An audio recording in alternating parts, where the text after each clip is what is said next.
Hey, good morning. Welcome to another episode of Saturday Morning Side Eye. I'm going to be covering just some stuff here and there, but the first thing up is this little video right here from Taco, who is a mod over on the Politics Discord channel. Um, yeah, he did an AMA with Otangelo Grasso, who is a semi-notorious Christian apologist. He's been around for a while, frequent competitor, gladiator on modern day debate. I think he's been on there multiple times. And he's sort of a young earth creationist, whatever. Anyway, not to be super dismissive, but I don't think much of his content. His channel's linked down below. He had an AMA with Taco. As I said, Taco put this up on his YouTube channel, Breakfast Tacos.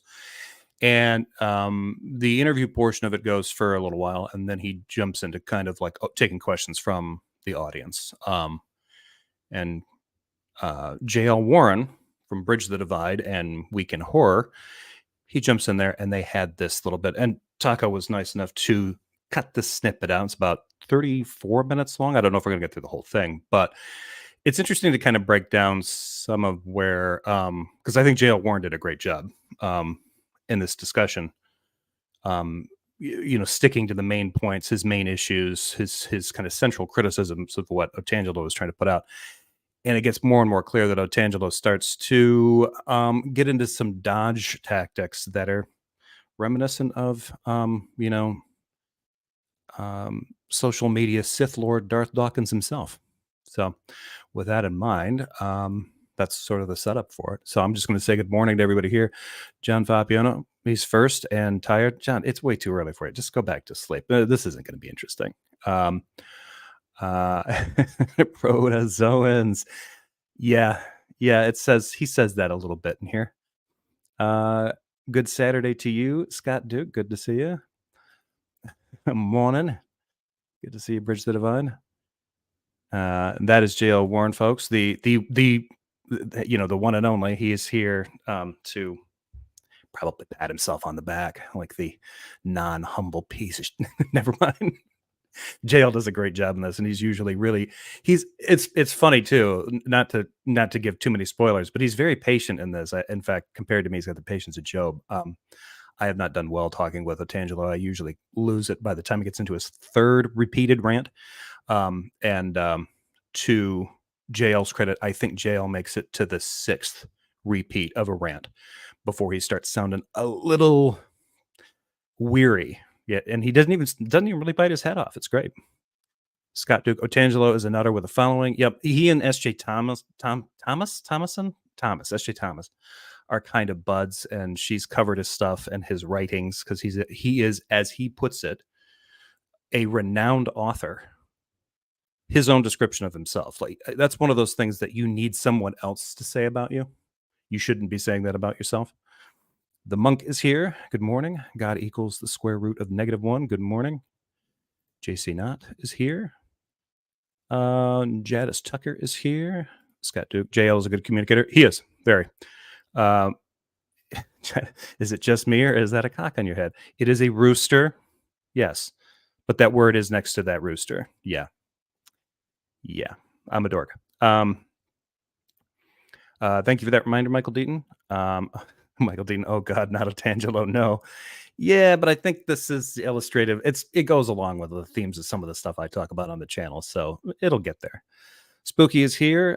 Good afternoon to you, sir. I know it's in the UK. You're probably getting ready to make some kind of English food. What are you going to be eating for lunch today? Do you guys do 11sies, or is that only in the Shire? Everything I know about the UK comes from fantasy movies and stuff. Kent Hovind CPA is here. Good to see you, Kent. Or CPA. I'll call you CPA. I don't want to get you confused with the other guy. I have a secret. It was the 1,000 milligrams of Zoloft. I mean, that'll do it. Yeah. Clive Gordon is here. Good to see you. Uncle Charlie is here. Okay. Yep. Okay, I think that's going to do it. As you all come in, welcome to people who catch this afterward, of course. So yeah, I guess we're going to get right into it. There's not too much. I've already set this up. Like I said, this was an AMA hosted by Taco, and he's been doing this with some. I don't know, within that community, within people have these discussions. He's it's kind of a mixed bag. He did one with Amy Newman, who is pretty awesome. He did one with Mr. Batman, who is decidedly not awesome, and now he's done one with Otangelo, who is more of an annoyance, but also has done some incredibly not cool things with regards to LGBTQ people in the online social media sphere. To which he deserves, that's that he's in the negative there on the respect scale. Don't know if that ever got sorted out, if he ever did any apologies for that, or if he just remains kind of like, creepy and, being a D bag about the whole thing. So, anyway, um, Uncle Charlie's, we will, of course, be eating fish and chips or jellied eels, Governor. You know what? People complain about English food, but as far as I know, I mean, a lot of like I've only had like authentic English food maybe twice in my life, and I've loved it. I've always heard that for Americans who go over there and eat the pizza, it's a sad imitation of what they expect pizza to be. However, I've heard Italians come over here and say, "You Americans are not getting pizza right at all." So yeah, it's anybody's guess. So I don't know. I don't. I take criticism of English food with a grain of salt. Um, I don't know about jellied eels, but fish and chips. I mean, I don't eat them all the time, but they're delicious. Okay, let's see. Oh yeah, Cornish pasties are great. I've heard that. I've never had a Yorkshire pudding, and I've heard those are delicious. Also difficult to make. Pie and mash with liquor. Oh, he's gonna make a spaghetti bolognese. All right. Well, decidedly not English, unless the bolognese is from a jar. Um, Not judging, because that's how I would do mine. Um, I had a toasted bacon and Edam sandwich. Edam, a delicious cheese, one I don't get enough of. Um, was the sandwich toasted or just the bacon? Sorry, that's just me being a jerk. I am definitely English, and beef Wellington is effing disgusting. Well, I'm sorry to hear that, Justin. That's another English dish I've never had. Um, Yorkshire puds, piece of piss. Really? I heard they were quite hard to make. Then again, I don't bake much. I think I did cookies one. Well, no, I did. A quick bread, pumpkin bread, which is popular over here in the U.S. And it was delicious. Got the proportions wrong. It was falling apart. It was delicious. Speaking for myself, others thought so too, but they were very disappointed that it just fell apart in your hands. So I clearly screwed up. Let's see. I second shepherd's pie. Shepherd's pie is great. Black pud can take a high. I love black pudding. Like I said, I've only had it twice. In fact, the first time I had it was at a British Irish kind of themed pub, and they actually had it in like what they called a traditional English breakfast, and it was fantastic. In fact, I'm kind of craving it right now. I went back like a week later to get it again, and then the pandemic hit, and that place closed down. And now I don't know where I can go to get black pudding. So, all right. Jails, Irish soda bread and a Guinness, breakfast of champions. Yeah, I mean, after the nap, indeed, like, that would put me right down. Okay, well, everybody's sharing. Uh, this guy's having a better morning. I'm inebriated playing PS5 again. You were off to a better start for your Saturday, or maybe I don't know where you're from. Maybe you're winding down your Saturday.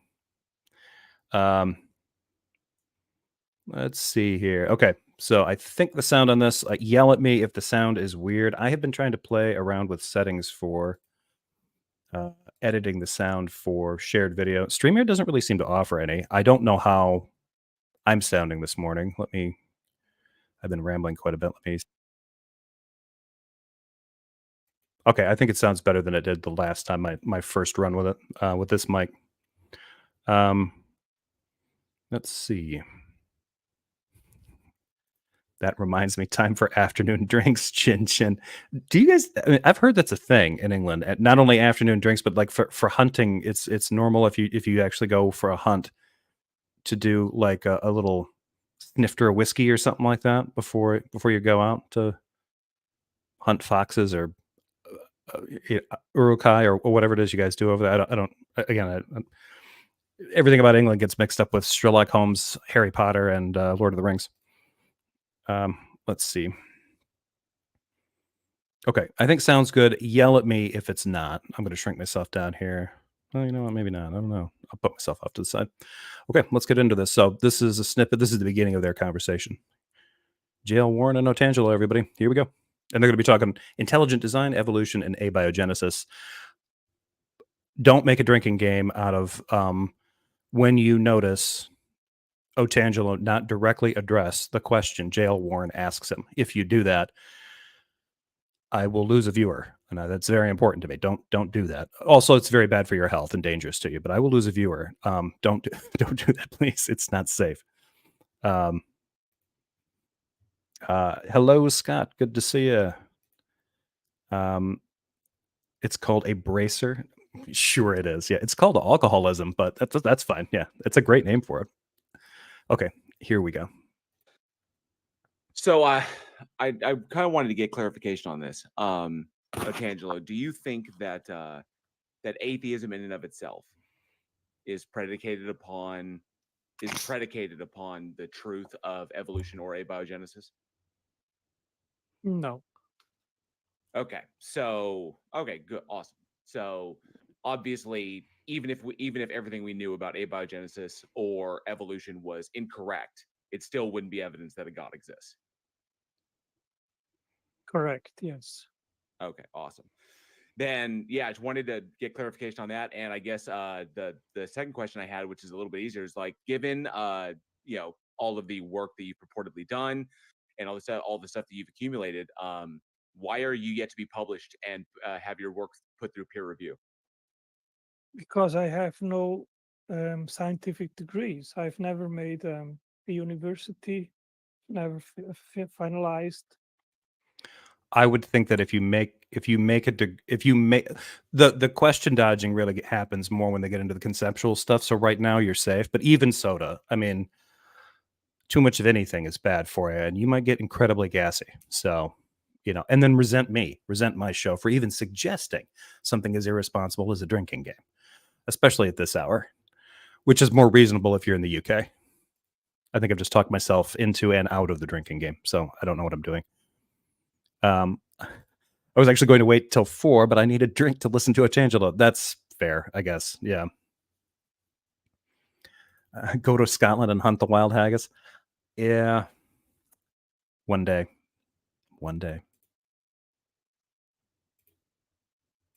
A biology course or something like that. So that's the reason.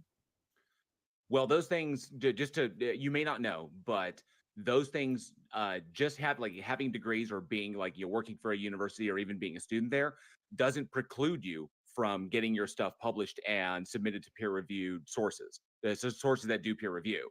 You don't have to have those credentials to do it. You can submit to the peer review process as a civilian, like as a just a person who's like interested in the stuff, because not all discoveries come from people in universities, so or students or even professors or even people working in the field. Like you may, as a hobbyist, you actually may make a discovery and you have the right to submit that under your name.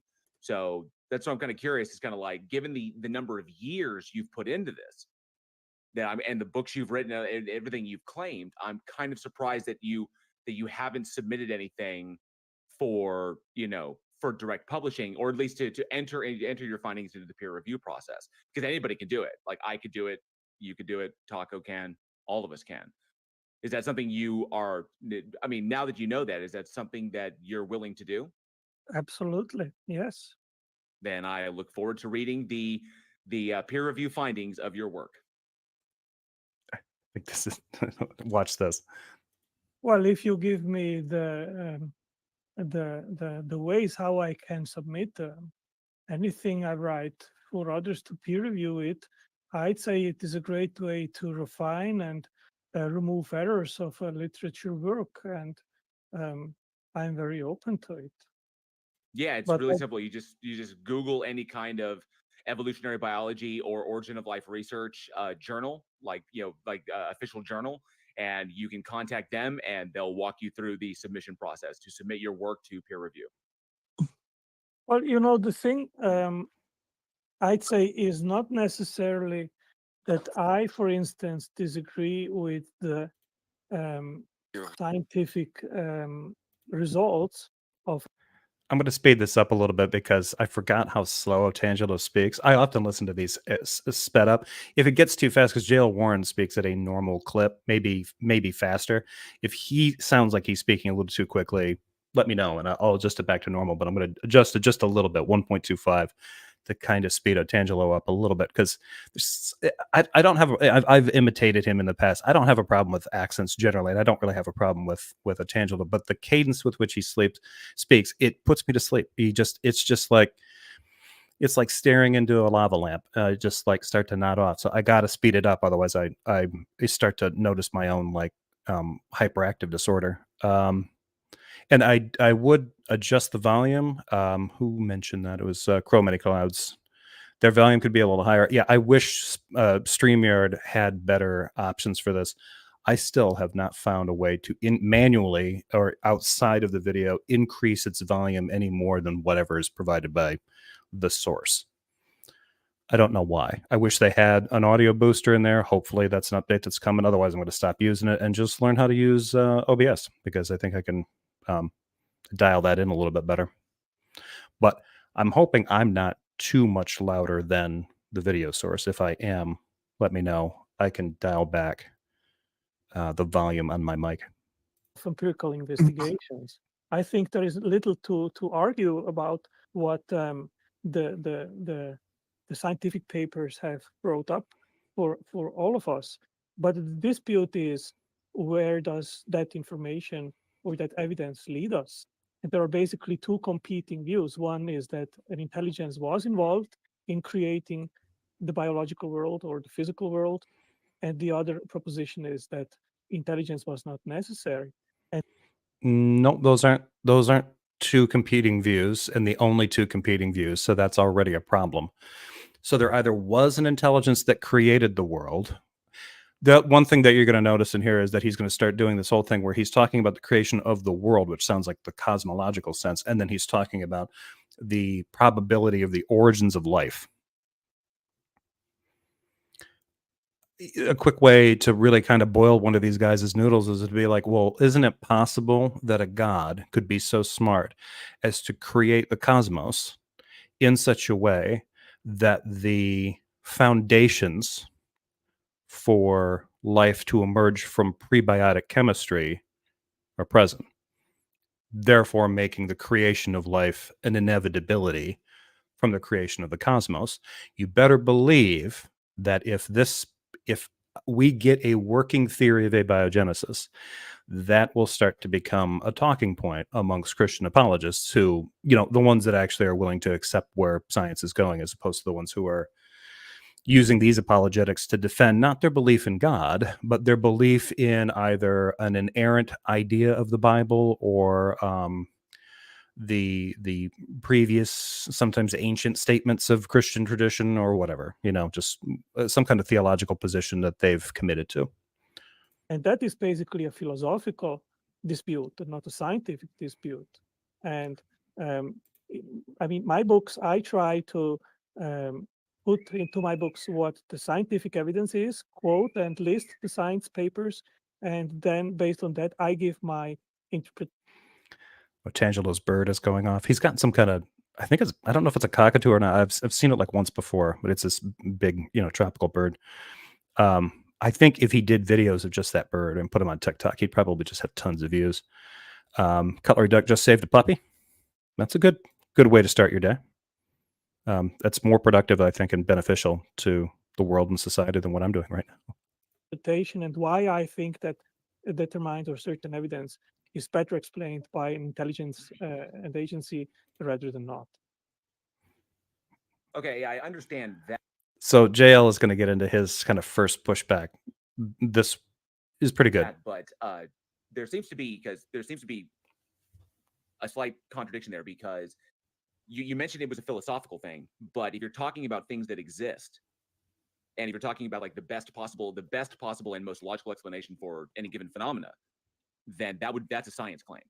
So this would like what you're concluding would go right at home in any evolutionary biology or any origin of life research journal, because that's where you're going, is that this thing exists and it is directly responsible for the phenomena for the various phenomena we observe. Yeah, this is one of the things where Otangelo is really weak, because JL's lining this up. He's like, look, you're claiming to be an evidentialist apologist, and you're claiming to have cornered the most scientific explanation for the origin of life, and you're saying that it's God. Well, if you're going to approach this in a scientific matter, then you need to show the causation. You've got the thing. You need to show what made it happen, and how. That would be a scientific explanation of it. Saying that no other explanation gets there, therefore an intelligence doesn't really do anything. Also, there's a problem with, as Otangelo starts to break this down more and more, his notion of intelligence starts to get, it will be vague in some answers, and then he'll kind of dial it in to make it a little bit more specifically, like a Christian God or something in others, and it's very, very weak. That's not philosophical in any way, because you're talking about things that exist and have direct causative properties. So that seems right at home. Is that, I mean, are you saying it's more, are you kind of hedging more towards the philosophical side because you don't have the evidence to back that up? Now, I would say like this. There are two faculties of science which make two distinct different questions. There is operational science, which asks how do things operate, and you can test things in the laboratory, and then you have an empirical result. And the other question is, how did things come to be? And Okay, but that's basically the difference between science and what we think of as like anything related to the scientific method, and philosophy, which used to be called science. So that's not really it. I mean, I would agree with him that if you're looking for the why something came to be, science doesn't always do a great job of answering that, because it's looking for a mechanistic explanation. What Otangelo has stepped in is in trying to say, we have a better explanation for the how, because you don't have one that I like. And that doesn't work. They're like, I've read these things and it just seems, for whatever reason, I don't understand it. It doesn't seem intuitive. I've heard these guys talk about the enormous probability of it. I think it's just easier to say that, what, humans are intelligent and can make things where we can determine that an intelligence made them. So therefore we can determine that intelligence made all of us, and all the stuff that we didn't make, like the trees and the grass and the animals. Like, okay, you're kind of begging the question there, and it's sort of blowing up the original point. Like, are you looking for a philosophical answer as to why things are, or are you looking for a mechanistic explanation as to how they work, and why, and how that came to be? And science does a better job of addressing the how, and even the how it came to be, showing that it was working a little differently in the past than it is now in some cases, especially when it comes to changes with life forms. this is an entirely different question, and it belongs to historical science, where the It belongs to philosophy, Otangelo. question is, how did life come to be? How did biodiversity come to be? How did the universe come to be? Well, those are addressed mechanistically, and science has given us a lot more explanations. I don't know many philosophers that just sit around and ponder the question of, like, well, how does a quasar form, or something like that. They kind of leave that to somebody in physics. So this is, he's already starting to kind of muddy things up here a little. And there you have empirical data, but when you want to use that data to make an inference to what happened in the past, then philosophy comes in. And then there is the dispute here. Some think that the data points more to an unguided event, which doesn't require intelligence to guide that event. And eventually an intelligent design proponent will come to a different conclusion based on what he has learned that intelligence can do, that eventually non-intelligent mechanisms cannot do. That doesn't make any sense. Why would you assume that every single thing that's made would have to be made by an intelligent being, as opposed to, well, if you see life forms change, or if you see life emerge from prebiotic systems or non-biotic systems previously, then that can't be the result. You could be an intelligent design proponent, and we will see this eventually, maybe not in our lifetimes, but it will happen. You can have an intelligent design proponent that holds to abiogenesis, and Otangelo is just missing this. Good morning, GeoSam. It's great to see you, and thanks for this reminder. Let's see here. Well, it seems that the wires are a little crossed there, because when you are correct in that we have to use what we have access to now in order to infer what could possibly have occurred in the past. But when we're talking about that kind of how, we're talking about mechanistically. We're talking about the mechanism behind like why these things took place. So all the different moving parts that led to a specific conclusion that we currently observe. So that's the mechanistic process. But philosophy would deal with kind of like the why. In other words, it would ask, is there a purpose or a kind of like agential reason behind these things being the way they are, or are they the way they are because the system itself does not allow them to be any other way? So they're just the result of the system itself. So that's where philosophy kind of goes. It's kind of go into like the purpose or the reason behind these things, if there is an agential reason behind them. But science will always go to the mechanism. And when you're talking about an intelligence, whether or not you call that intelligence a god, you're talking about an entity that you believe exists that has a direct causative relation, a direct mechanistic relation with the phenomena that we currently observe, that we should be able to take evidence now and trace it back to show the existence of this thing. So it shouldn't be something that you're simply positing answers the question because you've defined it as answering the question. There should be evidence that directly leads back to the existence of this thing due to the the mechanistic relationship it has with the phenomena. So I guess my question is, do you not have that, or do you not have that to present for peer review? Peter's here. Good afternoon, Peter, to you. Oh boy, is this the renowned Bible scholar, Ark investigator, and Shroud of Turn expert, Otangelo, the one and only, your favorite. Good to see you, Peter. Yeah, it is him indeed. Crow says, intelligence cannot create stars. Natural processes can create stars. Therefore, Otangelo's God did not create stars. Yeah, it's just that easy. Like it doesn't, what Otangelo's trying to do here just simply does not make sense, because somebody could just turn around and actually, I think he gets into a longer winded version of it, if it's possible, of trying to say like, look, we see stuff. We can see that intelligence is capable of creating not only schematics for things, but then they can bring that abstract schematic to life. They can create that thing from those blueprints, and then you can see that was created by an intelligent designer, an intelligent agent, and therefore everything that exists must exist because of an intelligent agent. It's like, okay, then it was all aliens, ancient aliens, man. Why not? I mean, that intelligent design doesn't make God like the God of the Bible or a Christian God or even the God of classical theism the necessary designer in that, from that argument. Like even if you concluded like, oh yeah, I see what you're doing there. Like it looks like you can look at DNA and see that it's like information is whatever they see. I think they literally see it as A's and the actual notations that biochemists use and stuff, and geneticists use, and he tries to think like, oh well, see, there's information there, so that was clearly a code written by a designer, not thinking like, no, that's notations that these people are using to indicate chemical and protein structures and the stuff that they're looking at, and it's just bizarre to me that these guys missed this. But then they, even if you wanted to be charitable and say, okay, the information written as protein must have come from a writer, who's to say that's the God of theism? I mean, it's a weird stretch. Okay, so these are also two different questions. One is the philosophical question: what does best explain the origin of X? And you have two competing answers. One is intelligence was involved to create X. If you're positing something where it's an abstract, what best explains the creation of X, and you only have two answers, it's like, first of all, if it's just X as a variable, depending on the variable, your possibilities are going to grow or shrink.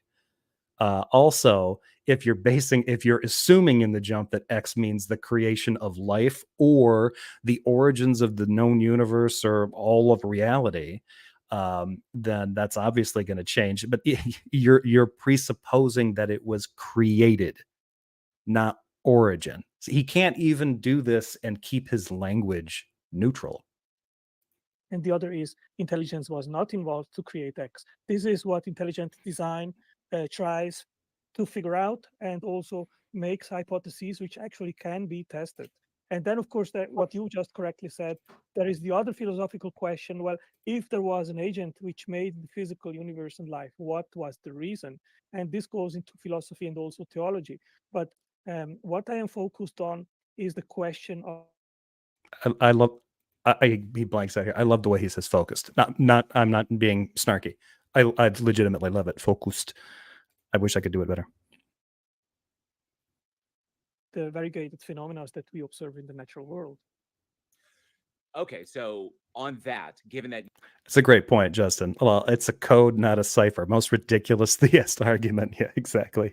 We use the Bible and we can decode the universe. Like it's a collection of ancient books handed down to us in a tradition. It's not the instruction manual for the Stargate. Just let it go. you repeatedly refer to the God hypothesis as the best explanation. If we go from the God hypothesis, and given how the God is defined, it offers all these answers. It kind of like is a stopgap. It's kind of like God did it, and therefore that is the explanation. But saying that God did it doesn't give us all of the mechanistic relationships within the process by which it did the phenomena. So if we have the emergence of life, and you're hypothesizing that it was a God that was behind it, say it was even like it was abiogenesis, but the process by which abiogenesis took place was the means by which the God created life. So that's logically possible that God used a natural method. It didn't use magic. It used a natural means to bring about life. So there's no logical contradiction there. But the problem is that because we can't identify the mechanistic relationship between what God is doing and the phenomena, it literally is kind of like it just goes God, stop, abiogenesis, start. But we can't see how the two connect is the problem. Now, yeah, it's God equals stuff. Sort of what Otangelo's argument is, and you can't get stuff without God. So get wrecked, atheists. Like, wait, what? There's other believers that may have a different take on this as well. He just doesn't know what he's doing. In origin of life research, we see going backward. We see as we fill in the gaps in our knowledge, as we explore and experiment, we begin to fill in the piece of the jigsaw puzzle. And none of those are pointing towards a God, or at least towards a relationship with a God, as there's like a causative connection there. We just keeps going back to more natural processes. And the problem with the God hypothesis is that the God hypothesis can consistently move backwards to encompass all of the evidence that we currently have. Yeah, JL's completely right about this. This idea that all you can do every time you get a new hypothesis or new, the point I was making before, they can shift a God hypothesis and ID back if abiogenesis becomes the thing. And I think he's actually going to jump into that. Cutlery Duck says, I audiobooked the Old Testament a couple of weeks ago, but you're still shocked at the sheer amount of douchebaggery in there. The Old Testament is a rollicking read. Yeah.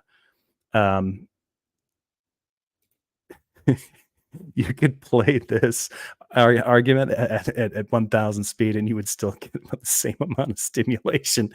I mean, yeah, and I've done that with Otangelo before. Like he'll try to present some of his stuff on his channel, the God Talk. And there are ones I thought it would be weird because I think he started doing these AI simulated things where it's a picture of the Shroud of Turn and it's speaking like script, I think that he wrote about the evidence for why the Shroud of Turn must be real. And even that is sleep inducing. Yes, the blunt smoking argument. Clever girl. It's 3:15 in the afternoon. My house is full of warhammers. Oh, well, you better pour some drink. Well, maybe don't. Keep them away from the drink. Those warhammers get, warhammery. Let's see. Colored it listened on YouTube. So you listen to the old. I guess that doesn't surprise me that you could just listen to the Old Testament in an audiobook format on YouTube. That sounds right.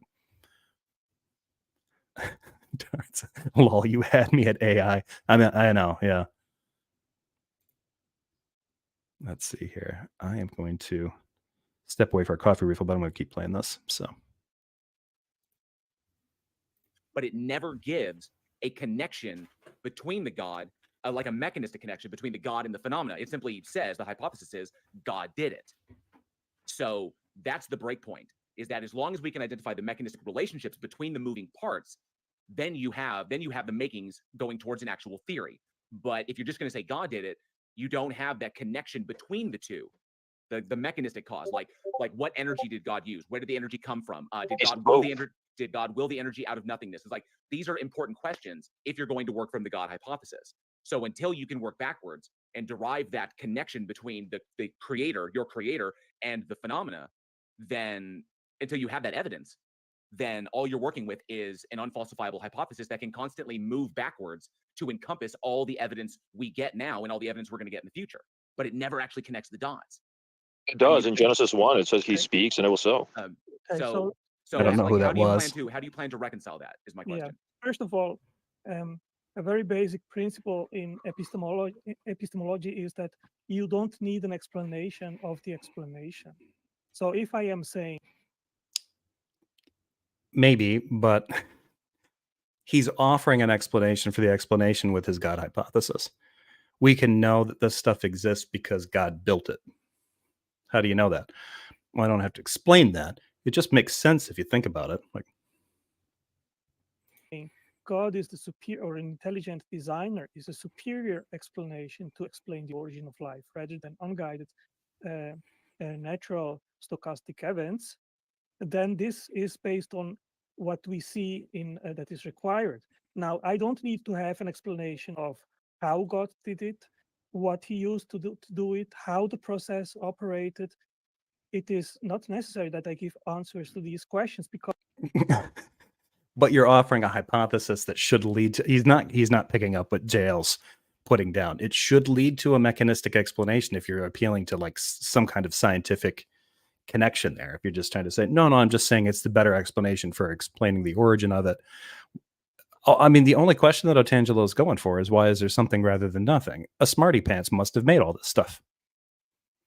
That's about it. I don't know who David Suchet is, but he's great at the reading.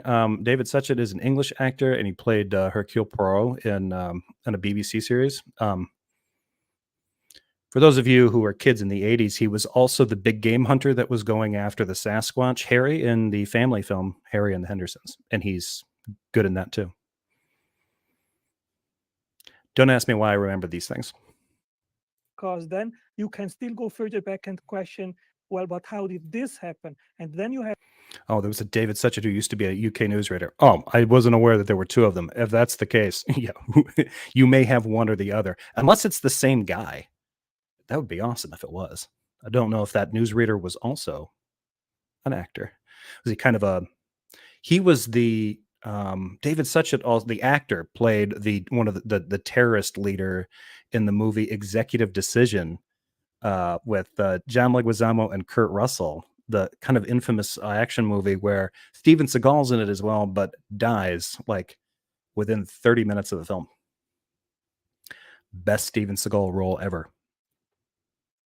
Have an infinite regress of questions, and at the end you have no plausible answer to basically anything.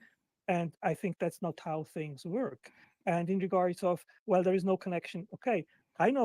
It's anybody's guess, Scott. Otangelo actually used stochastic in a sentence. How many years until he understands what it means?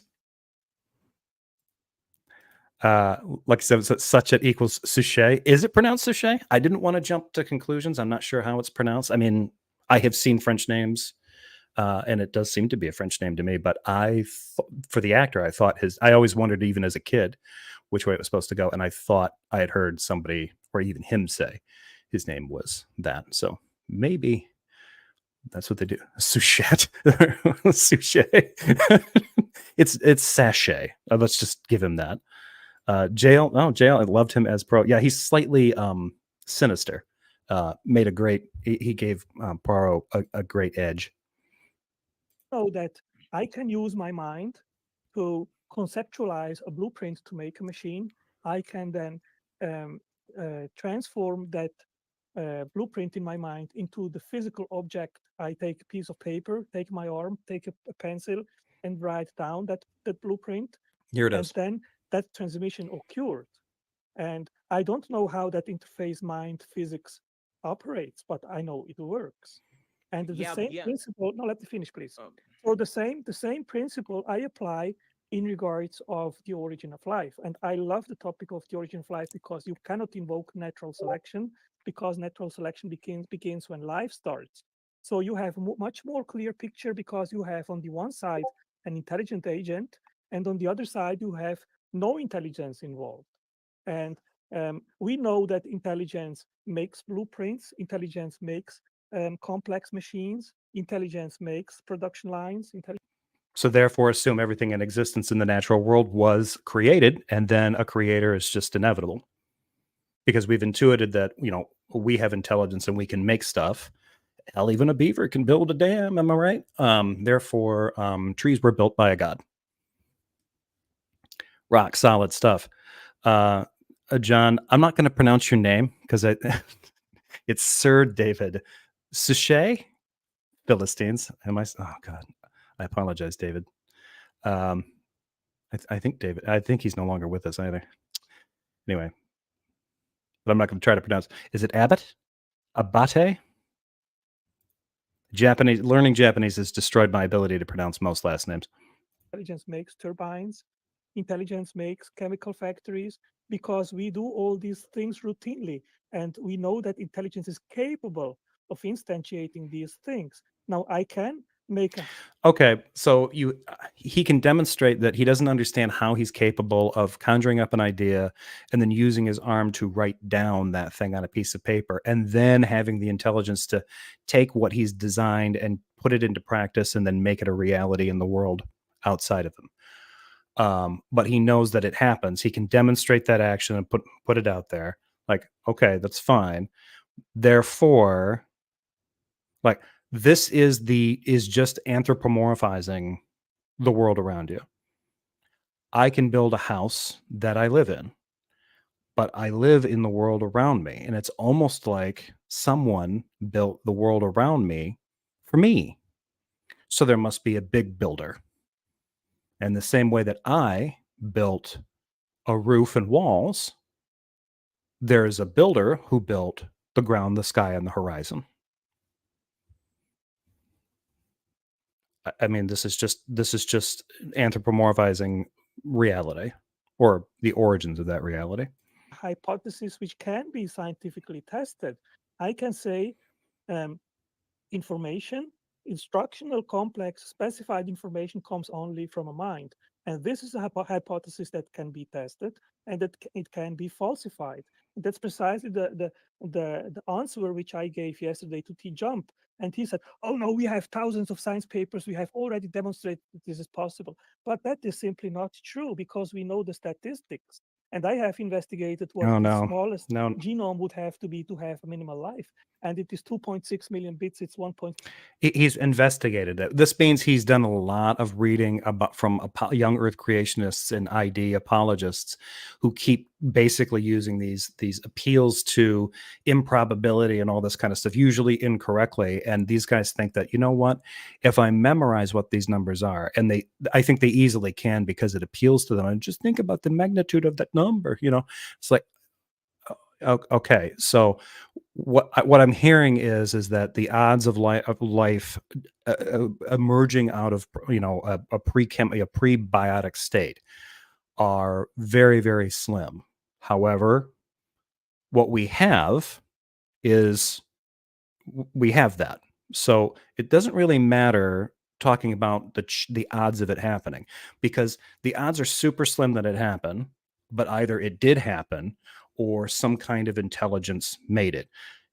That's what he's going to say are the only two things there. There's only two possibilities: an intelligence or just some random event. Okay, well, let's just say the random event was the creation of the cosmos, and then life emerged, however improbably, as a result of that first step. And a creator, an intelligent designer, if you will, designed the cosmos in such a way that life would inevitably and eventually spring up on planets such as Earth and others.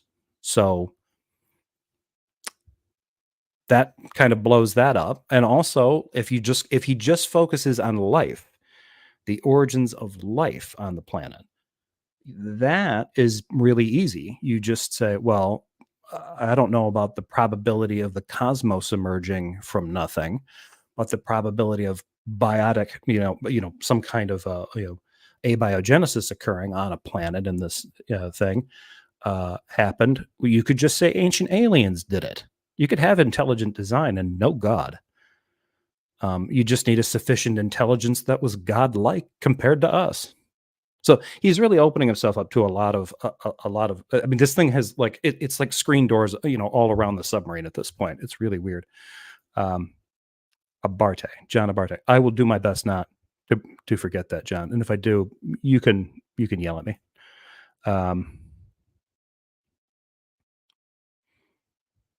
Let's see. Just curious, did you know Otangelo sometimes goes by the name Consuela on YouTube? Has a nice female pic to go with the name too. Yeah, Peter, is that and in no way is that something you set up for him? As a favor to a good friend.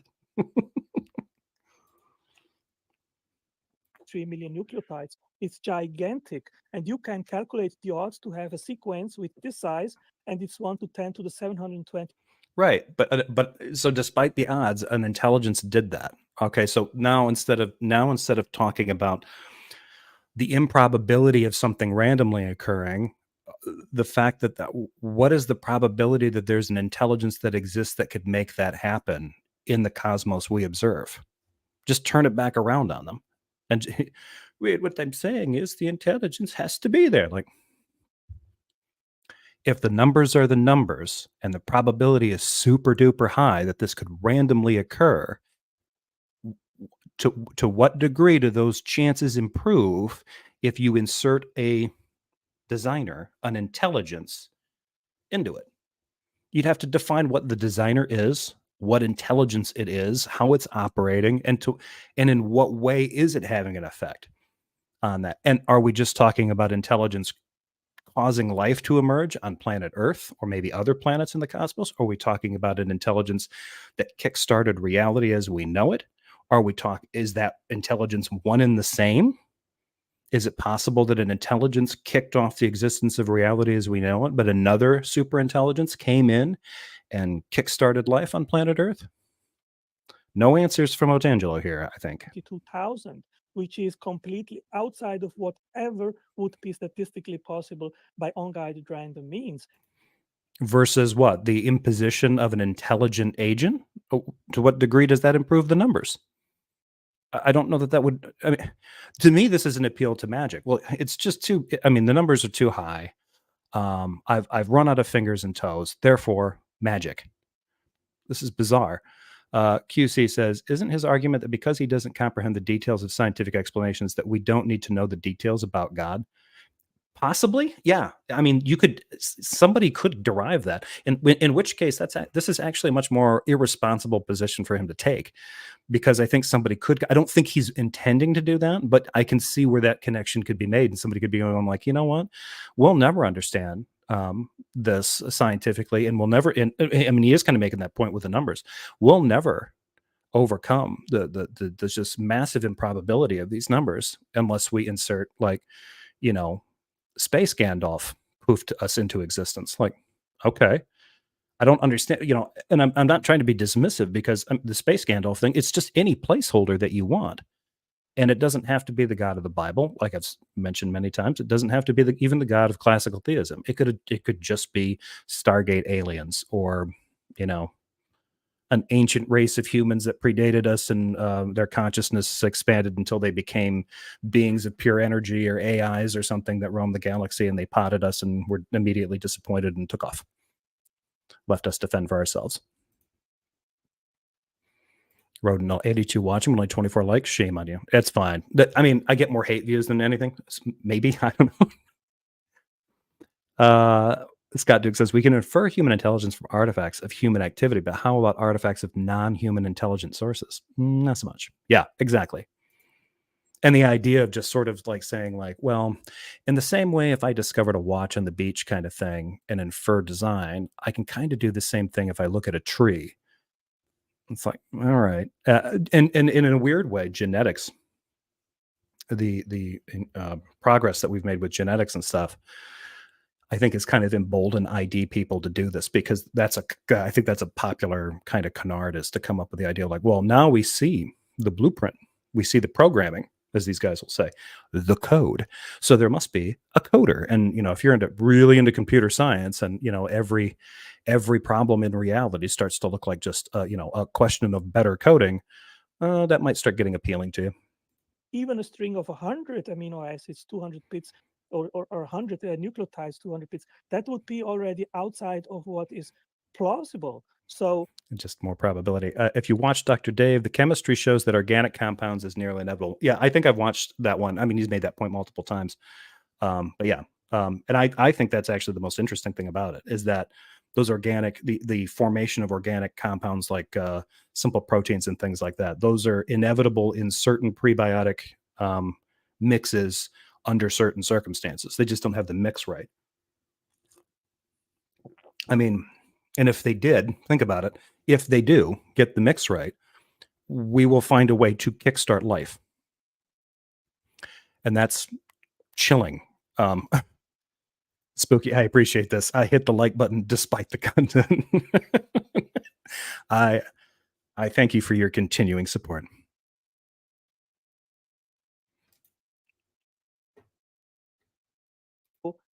This is scientific. And I say, hey, show me how this makes more sense than an intelligence, and I go for it. But so far, I think that intelligence has shown to be capable of instantiating instructional information and natural. Sure, but what does that have to do about the stuff around you? He's still presupposing that everything around him was created rather than just occurring. And that's something that he needs to support. Like, I can use my own intelligence to show that I can design something and then go on and build it. Okay. And I'm intelligent. Therefore, all the other stuff in the natural world must have been built by something that was intelligence and took the same process. Like, okay, how did you get there? That's fine. He's doing the exact, he's illustrating the problem that J.L. Warren is bringing up. Like, he can show the connection between, well, this is step 1, this is step 2, this is step 3. I'm an intelligent being. Therefore, intelligence can, bring these things to pass. Cool. Now you're saying that trees and the sky and the cosmos and all of life on Earth was done in the same process by an intelligence. How? And his best argument is like, well, because it's so improbable that an intelligence wasn't present to do that. The improbability of a random emergence of prebiotic life. This idea of prebiotic chemistry, it's just so phenomenally hard that the only way you can circumvent that, or achieve any kind of reasonable explanation beyond that, is to insert the notion of an intelligence. And like, I don't know that intelligence just automatically gets you out of that problem unless you can show there's a connection to it. You're just saying this is a better way. I think this is not even a better hypothesis. It's just a more comfortable explanation for him personally. And he's trying to suggest that as a hypothesis, it's stronger. And he can't do that. He has not demonstrated that. Unguided means have not. That's why I think that intelligent design is a superior, not only hypothesis, but theory, because it has repeatedly been tested and it works.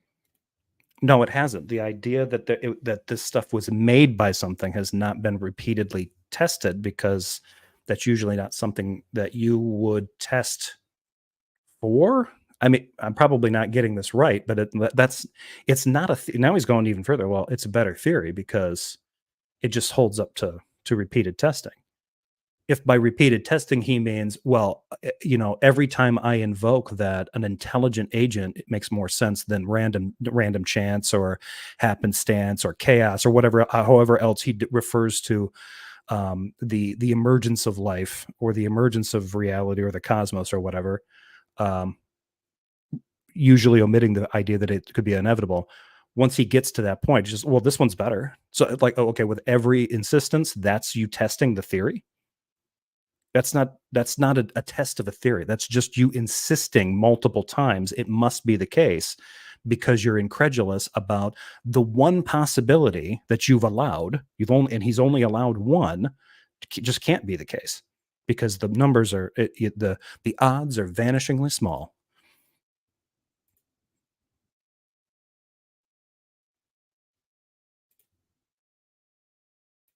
Well, I hate to say this, but that entire diatribe you just gave is not relevant to the question that I asked. Exactly. Jail. Like, yeah.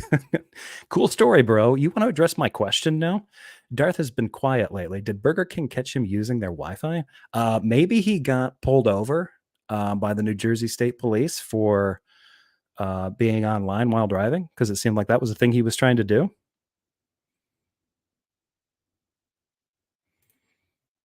No, this is Otangelo, not me. Okay. I'm going to have to talk to you about this, Peter. We'll have a chat about this. I'm not clicking that link. And actually, I can't click it in the StreamYard chat anyway, but I'll check on this. In fact, actually, where's the channel? I had it up here somewhere. There. No, that's not it. Damn it. I'll find out about this one way or the other.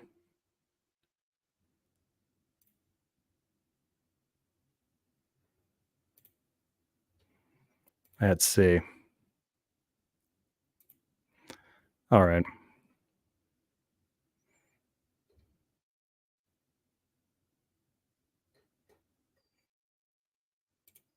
Sorry to go. I want to see if this what he's got going on here. If this is a troll, because I wouldn't put it past Peter.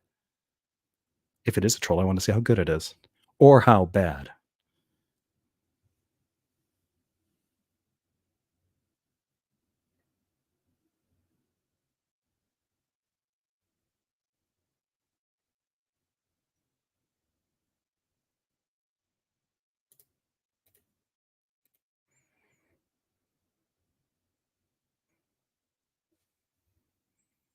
Okay. This is Layla Consuelo, one subscriber. That's all I see. You're saying that is that's an account from Otangelo, like a sock account? Okay. Interesting.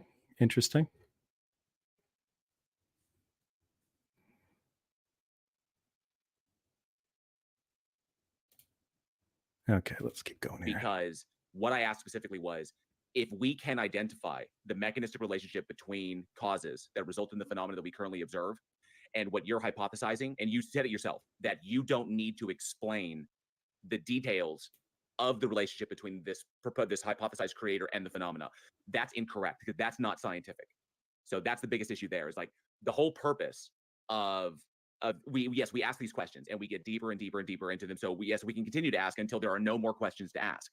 We don't assume that there will never be questions asked, but there may be a point where there are no more questions asked, where we have gotten to the full understanding of the phenomena, what's going on, and what causes the phenomena. And then we just go on to ask questions about the thing that caused the phenomena. So that's what science does, because science doesn't simply stop. It doesn't hypothesize an answer and then simply stop by saying that this is the answer and then that's it. We ask, okay, well, how do we know that's the answer? What is the relationship between the answer and the phenomena? So we dive into it. And to sum this up, Jail's here to do that. At least Tolkien gave a mechanistic explanation for how Eru brought Middle Earth into existence. Exactly. All we have are some competing stories from various faith traditions, and the Christian ones are not great, but even they're borrowing from early Judaism, and even that's borrowing from other ancient Near Eastern notions of cosmology and origin stories.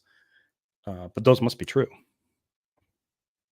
And I think that's probably the most, that would be the most pressing question to ask somebody like Otangelo. Like, are you defending this because it's necessary? That'd be loaded. Like, why are you defending this particular view? And he'd probably say, well, I think it's the best explanation. I'm like, but okay. I don't know how you'd actually like kind of talk somebody around this, because it seems to me that the reason they think it's a good explanation is because they're using it to defend Christian, kind of traditional Christian notions of creation. You're trying to defend biblical inerrancy in a way, some notion of that, and there's no real reason for that. And they could even turn to biblical scholars to show that there's conflicting ideas here about some of this stuff, and some of this could be taken literally, some of this can be taken poetically, or it may have been intended literally, or intended poetically, or intended hyperbolically, or whatever. It was just a story to kind of explain away something they thought about reality. But for whatever reason, these guys continue to do this in this weird kind of, I don't know. It seems like cope. Maya is here. Good to see you, Maya. Jeff's an early riser. It's disgusting. Yeah, I sometimes am. I usually can't sleep in much past 10, unless I'm medicated on something. We get those out. So if origin of life research is constantly finding the mechanistic relationships between the causal events and the phenomena we currently observe, then that's a better explanation than just dropping in a God hypothesis and then defining the God as that which does the thing. Good point, Rodent. Granite has very complex crystalline structures. It could never come about by natural process. No, never. So by your own lights, your God hypothesis can never be the best explanation because it's just a stopgap explanation that can always be shifted and moved to encompass all of the evidence that we can ever find. Because even if we completely solve the abiogenesis, which we may do one day, we completely solve it, you can just move the God to before that. And even if it's like, no, it's not the God, we identified another event before abiogenesis, you can just move the God before that. But you never have to identify the mechanistic relationship between the God and the phenomena that came after. And that's not scientific, which means. Yep. So, I mean, JL's sticking to his guns here, and good for him, because he's been like, look, you're setting this up as if it's a scientific hypothesis, and it just isn't. It's not even getting into the ballpark, really. It's failing to meet some basic standards of what a hypothesis is. And Otangelo is going to come back with, but proteins are really hard to form, or something. Sorry, that's not my best explanation. Maya said that she has an inexplicable craving for sushi. It's kind of early for sushi, isn't it? I mean, I guess not really. I mean, traditional Japanese breakfast is delicious, but kind of high maintenance. But yeah, if you're doing sushi, it's not bad. I've actually got some Indian street food in the chicken 65 and some samosa chaat waiting for me. So that's lunch. Means, because you yourself admitted that you don't have to know that. Well, that's something we have to know, that we demand to know, that we have. Straw man, evil evangelical edition. Did you have a moment to talk about something other than your argument? Yeah, exactly.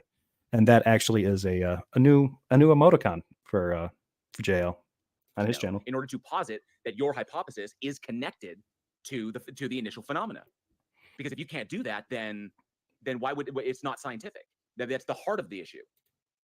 So in that sense, you kind of just contradicted yourself, that you can't ever, by your own lights, it can't ever be the best explanation, because you yourself refuse to identify the mechanistic relationship between the cause and the event. Well, as I said previously, JL, we know by our own experience that the interface mind physics works. That's all what I need to know. And what do you mean by interface mind? Well, the thing is that as I explained previously, the interface mind, that we know from the interface mind that physics works. Therefore, God built the trees. I can conceptualize how to instantiate a complex machine made of several interlocking parts for a specific purpose, and then I can transform that thought into the physical object, which is the physical blueprint, a piece of paper, take a pen, and then draw. Yeah, you said this before. Right, exactly. But that's my answer. I have no. Yeah, but that's not. Answer. Yeah, that's not a hypothesis. This is Otangelo. He's using this account on Aaron's and on Jackson's channel, thinking he could fool me. LOL. Which one? That Layla Consuelo one, or what? Which Slack accounts are you using? I think Peter's probably setting up for Aaron. I don't think Aaron Ross gone live yet. That's not an answer, though. That's just you. That's just you repeating. That's just you repeating, because because you can conceptualize it doesn't mean it represents reality. Have you examined all aspects of your being? Are you purified? I mean, I haven't even really had a shower this morning yet, so no, I haven't examined all aspects of my being lately. Am I purified? Again, haven't taken a shower. My quest for purification will involve dipping into the waters of Lake Minnetonka, but that hasn't happened yet. That's going to require a trip. Well, it represents reality, JL, because that's what we experience, what we are capable of doing. So that is sufficient for me. I have empirical evidence that the interface mind body Sometimes an early riser, as in, yeah, sometimes. I mean, we all do, you know. Well, not, I guess not all of us. Some of us have medical conditions where the morning is not that high maintenance. So works. It works, You it just happens, muted jail, and Warren. we have proof by our own experience that we can use our mental intelligence and then put the blueprint in practice, draw it down on the paper, and then it goes to the factory and their machine is built.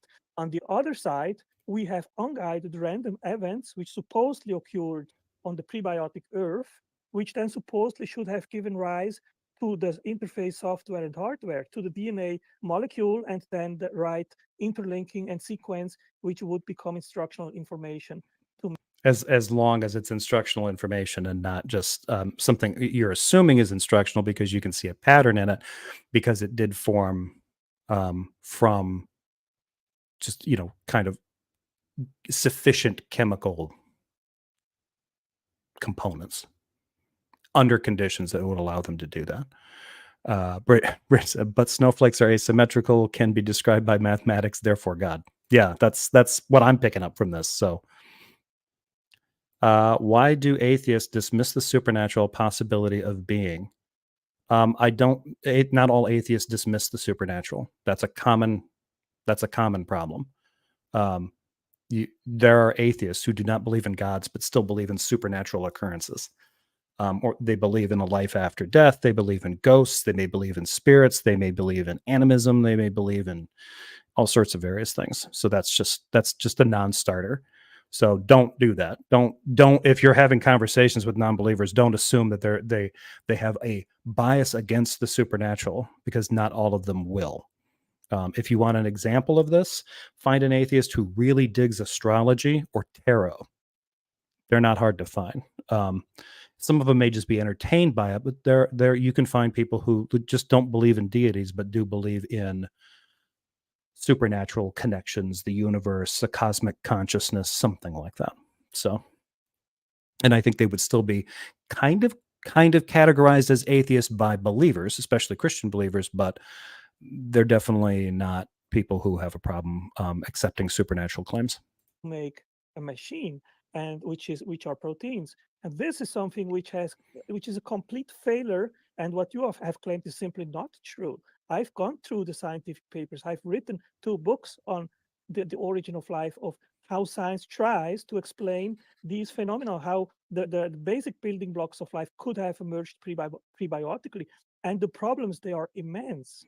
And well, sure, yeah, they could be immense, but it doesn't. I mean, oh, there's all these problems in attempting to explain this. Yeah, that's why origin of life science is difficult. It has a lot of different areas. It overlaps with a lot of different disciplines, and they do have a lot of things to do as far as like. But to say that there are not good hypotheses on origin of life science is a hell of a claim, especially if all he's going to do is just appeal to this incredible the unlikeliness of it due to huge numbers related to probability and the statistics of the whole thing. It's like, okay, but that's not really addressing his issue. How would God reduce that improbability, whatever numbers he wants to throw out, no matter how big that number needs to be, reduce that to, how does an intelligence reduce it to a 1? Like, oh, well, that could definitely solve all the problems that we're seeing. Like, for which one? The origin of life on the planet, or the origin of all of reality, the origin of the cosmos, or all 3 of these layers? How many layers do you go? Like, oh, no, the creation of absolutely everything, including itself. Like, well, now you're just asserting something and then insisting on no follow-up questions. That's it. Peter writes, the Layla Consuelo account and no show on Aaron's channel today. Aaron is off to HerpCon in Dallas. Is he going to bring back another snake? He probably will. Jefferson had some aspects of his being examined quite recently. You know, I've already put that out of my mind. It was so traumatic. It wasn't. Propofol is a hell of a drug. Yeah, I was examined twice in a row. I had to get two, one and then another. So I have been purified. Blessed be he. Purified like you would not believe. Appreciate it, Scott Duke. Had my mute powers during this, so tried my best not to get too aggressive. Oh, well, that was nice of you, Scott. Let's see.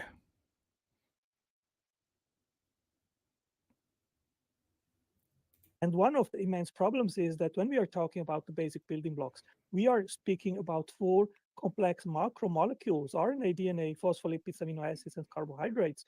These are complex chemical building blocks, and they are synthesized in the cell by very complex metabolic pathways which were not extant prebiotically. And science has failed in 70 years to find even a plausible route. And do you know what the major problem? I don't think that it has, though. You know, Dr. Dave has gone over this. In fact, I think he's argued some of these points against James Tour and others, where that's, you know, because they keep trying to say, oh, like, you got nothing, there's nothing. I'm trying to do the James Tour yelly, shouty voice. Do the chemistry on the board, Mr. Farina. That was a great debate. I mean, it was not, but what an excellent performance by James Tour.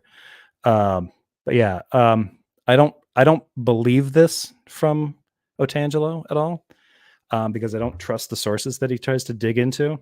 I think he goes with apologists first, and then we'll maybe try to get into what the scientists that the apologists recommend they look at, and then they try to, like, you know, oh yeah, I see why it's so difficult, and it's usually a scientist writing for other scientists, not for lay people like Otangelo. Despite his renowned authorship status, he is a layperson. But then they try to, you know, do this whole, oh well, I can read this and understand that they're discussing a problem here, therefore it must be God. I mean, it just seems way too difficult a problem for them to figure out. And all they're doing, and Otangelo, I think, sincerely believes this, what the scientists are doing is they're starting from the idea that they need to explain this without God. And that's why it's so hard. If they would just accept that an intelligence did it, it'd make everything so much easier for them. Like, no, then that's the problem. No, it wouldn't. Problem is, and there your story ends, JL, and your worldview is bankrupt because of that, because there was no natural selection prebiotically, and you need to. I don't know that he can actually say that, but natural selection really wouldn't have anything to do with what Otangelo is trying to bring up here. If scientists are trying to use natural selection, I think, can inform us about other natural processes. We can take a look at how life adapts with, you know, inherited traits. And if we start to see that throughout life forms, we might be able to, that might help us, that might help inform science when it comes to interactions in prebiotic chemistry. But at the same time, I don't think that they're operating from the idea that that's necessarily the case, because otherwise they'd be kind of biasing themselves to assuming that prebiotic chemistry and not inorganic chemistry are going to act the same way as organic chemistry, and they clearly don't. There's big differences there. So this just, and now Otangelo is trying to say, well, here's why your entire worldview falls apart. Don't you see? You are metaphysically bankrupt. Like, no. Select the nucleobases, the ribose, the phosphorus to make RNA and DNA. You need to select the 20 amino acids. They have to be left-handed chiral amongst a multitude of hundreds and hundreds of different amino acids which are not. Numbers are big, must have been magic. That's all I'm getting. He says he wrote a book that's kind of a stretch. It's really just him rambling on a lot of fucking pages and then telling other people to buy it. Yeah, it is kind of like, I wrote a lot of my, I woke up in the middle of the night and I was really angry at Atheist number 4, and just decided to pop some no-dos and get to cranking on the keyboard, and not in a fun way, not in front of OnlyFans, but in front of that Reddit page. Suck it, atheists. Necessary for life. You need to have homochiral right and left-handed glycerol heads and fatty acids to have phospholipids to have a cell membrane. You need to have homochirality in three Otangelo, of the I basic know all this. I know all molecules. this, dude. You're Okay, preaching to the so choir. You're preaching to the choir here. you But let me clarify. But everything. I've not finished yet. So what I want to say with this, JL, that Cutlery Duck. Otangelo has no right to judge my worldview. Bread is good. Fight me. Good point. John Fabiano asked Maya if she has the book. Maya's answer, life's too short. When he completed the first one, a few creators did an idiot review. I'm just now hearing about the second one, but I'm guessing that one didn't have an editor either. Yeah. As soon as it says like renowned author and you don't have a publicist, you wrote that yourself as if you did. That's cringe.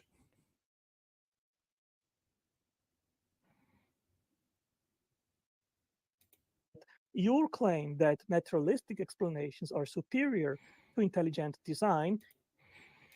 Exactly. Yeah. JL brings up a point that I should have remembered to make because I caught it when I was first listening to this yesterday. He also just implied that my atheism is predicated on these concepts when he said they weren't at the beginning. Yeah. So he's already contradicted himself.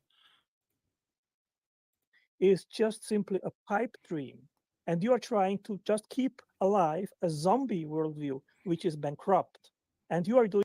But he hasn't established that this theory, this hypothesis of intelligent design would somehow so alter JL's like he doesn't even know what JL's worldview really. I don't think they really even established what it is.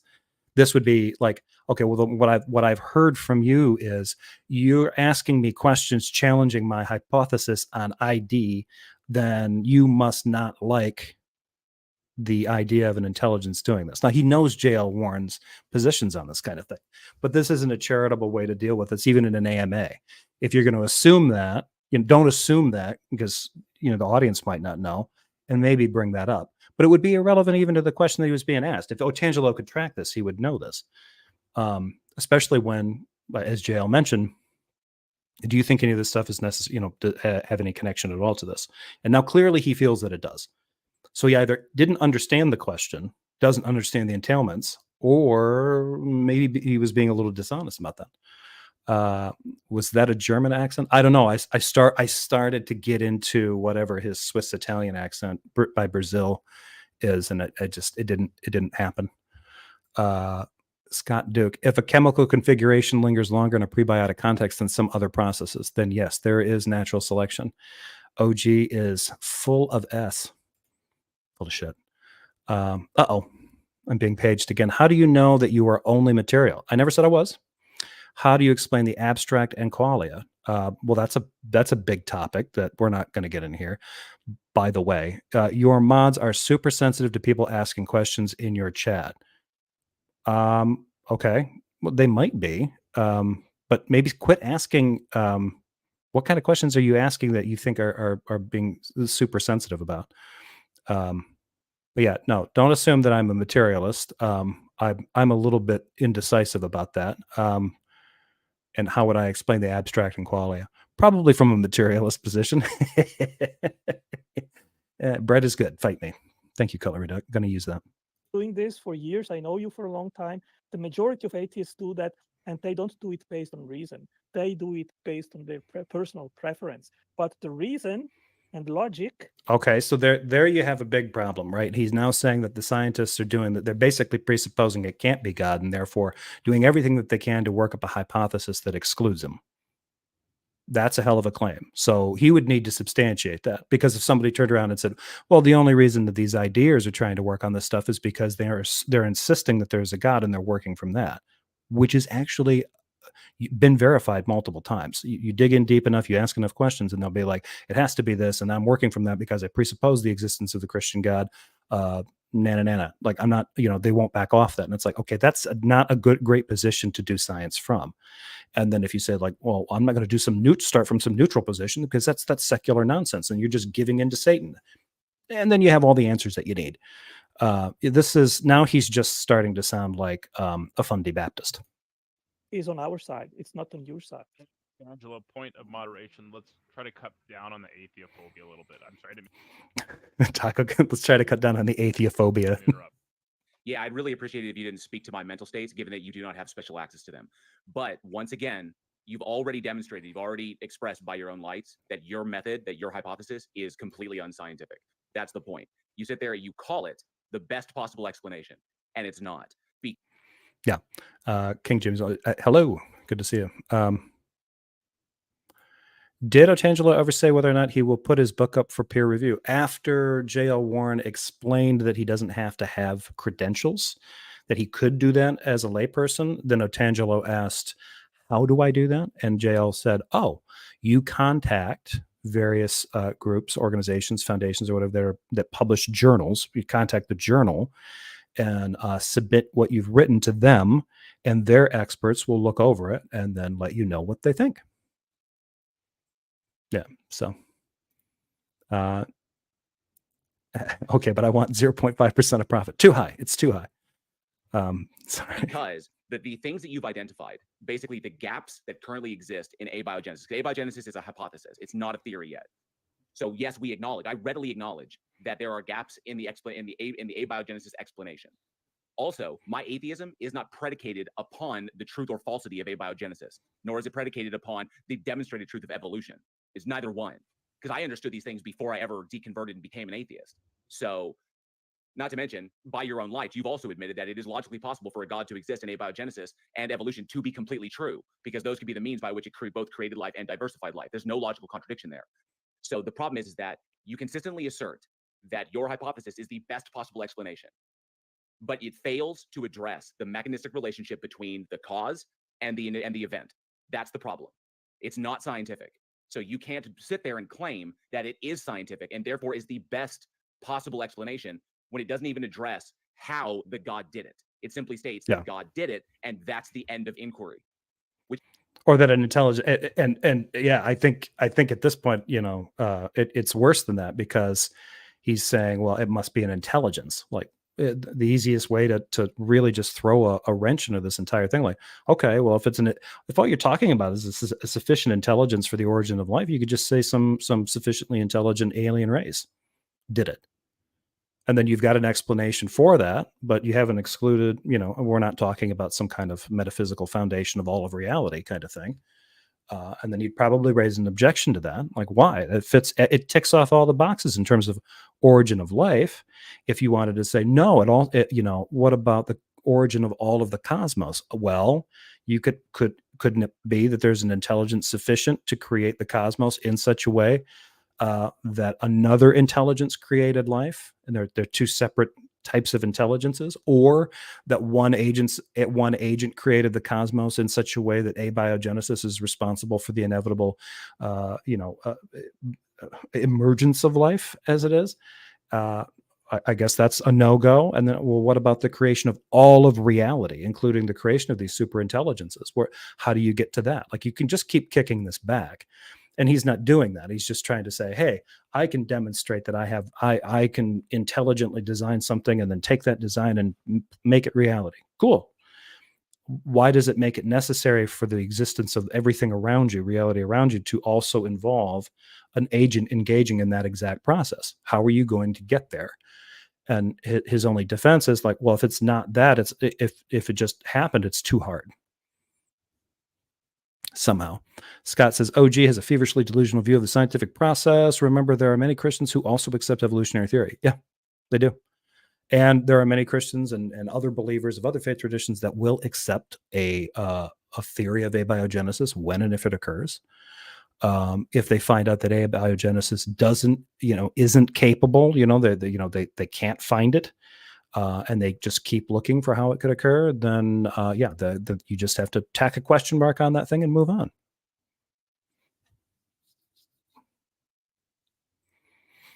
I'm reading this response from Bless. I just think atheists close themselves off to the possibility of the supernatural. I just told you, you can find plenty of atheists who legitimately believe and subscribe to notions of astrology and things like the tarot, fortune telling, sometimes even magics, like natural magics, witchcraft. And they don't necessarily believe in a deity or creator deity of any kind. You have not. You think that they do that because that's a common Christian apologist trope, and also Muslim apologist trope. You guys just don't want to think that there might be something more beyond just the flesh and just the material. Many of them do, you know. And I'm not completely closed off to the notions of something beyond, or, or I would probably end up doing material in terms of including energy in that. But I think there's a lot about the material world that's spooky enough we don't understand it. And comes like hell, even studying physics, quantum physics is part of the physical sciences, and it is incredibly creepy. I mean, I don't mean that in a bad way. It's scary stuff. It almost comes across as, paranormal. And just the desperately trying to distract Jeff from the topic of the video is something I always time out for. I don't mind necessarily answering those questions that they're kind of part of this, because Otangelo, they're tangentially connected to Otangelo's point here, because he did get into the whole, well, I'm just sorry, JL, your entire worldview is not bankrupt because you believe in this stuff, this non-Young Earth creationism, non-intelligent design. So I guess, I'm never taken financial advice from you, JL. Like, not that he said that, but I think that's where he was going. Which is categorically unscientific. And also, I have to add in there, with all of that diatribe that you spewed out twice now, because you repeated yourself again, none of that is relevant. None of it is. Because all you're doing is identifying the gaps that exist in abiogenesis that I agree with you on. But just because there are gaps in there doesn't mean that God fills the gaps. Just because we haven't found the mechanistic relationships yet doesn't entail that the answer is a God. You're simply taking the God, defining it as the thing that fills the gaps and made these things possible, when in 5 years, 10 years, 15 years, we could find those answers. And then all of a sudden you have to move your God back again. See, this is what I was trying to address at the very beginning, is that even if we filled all the gaps in abiogenesis and it became the official theory, as demonstrated as evolution. Yeah, Maya did throw things off for me talking about sushi, because it's actually put me off on the leftover Indian food. While I love it, it's like, yeah, but maybe sushi's better for today. You could still move your God back one space in order to encompass all the evidence that we have. This is what you're not addressing. This is what you've never addressed.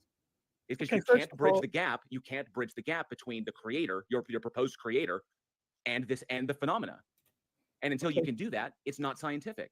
Okay, first of all, Charisma, I love the X-Files, but that's about it. Okay, see right there.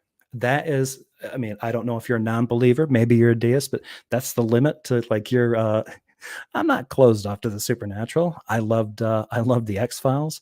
Kolchak was a huge hero of mine,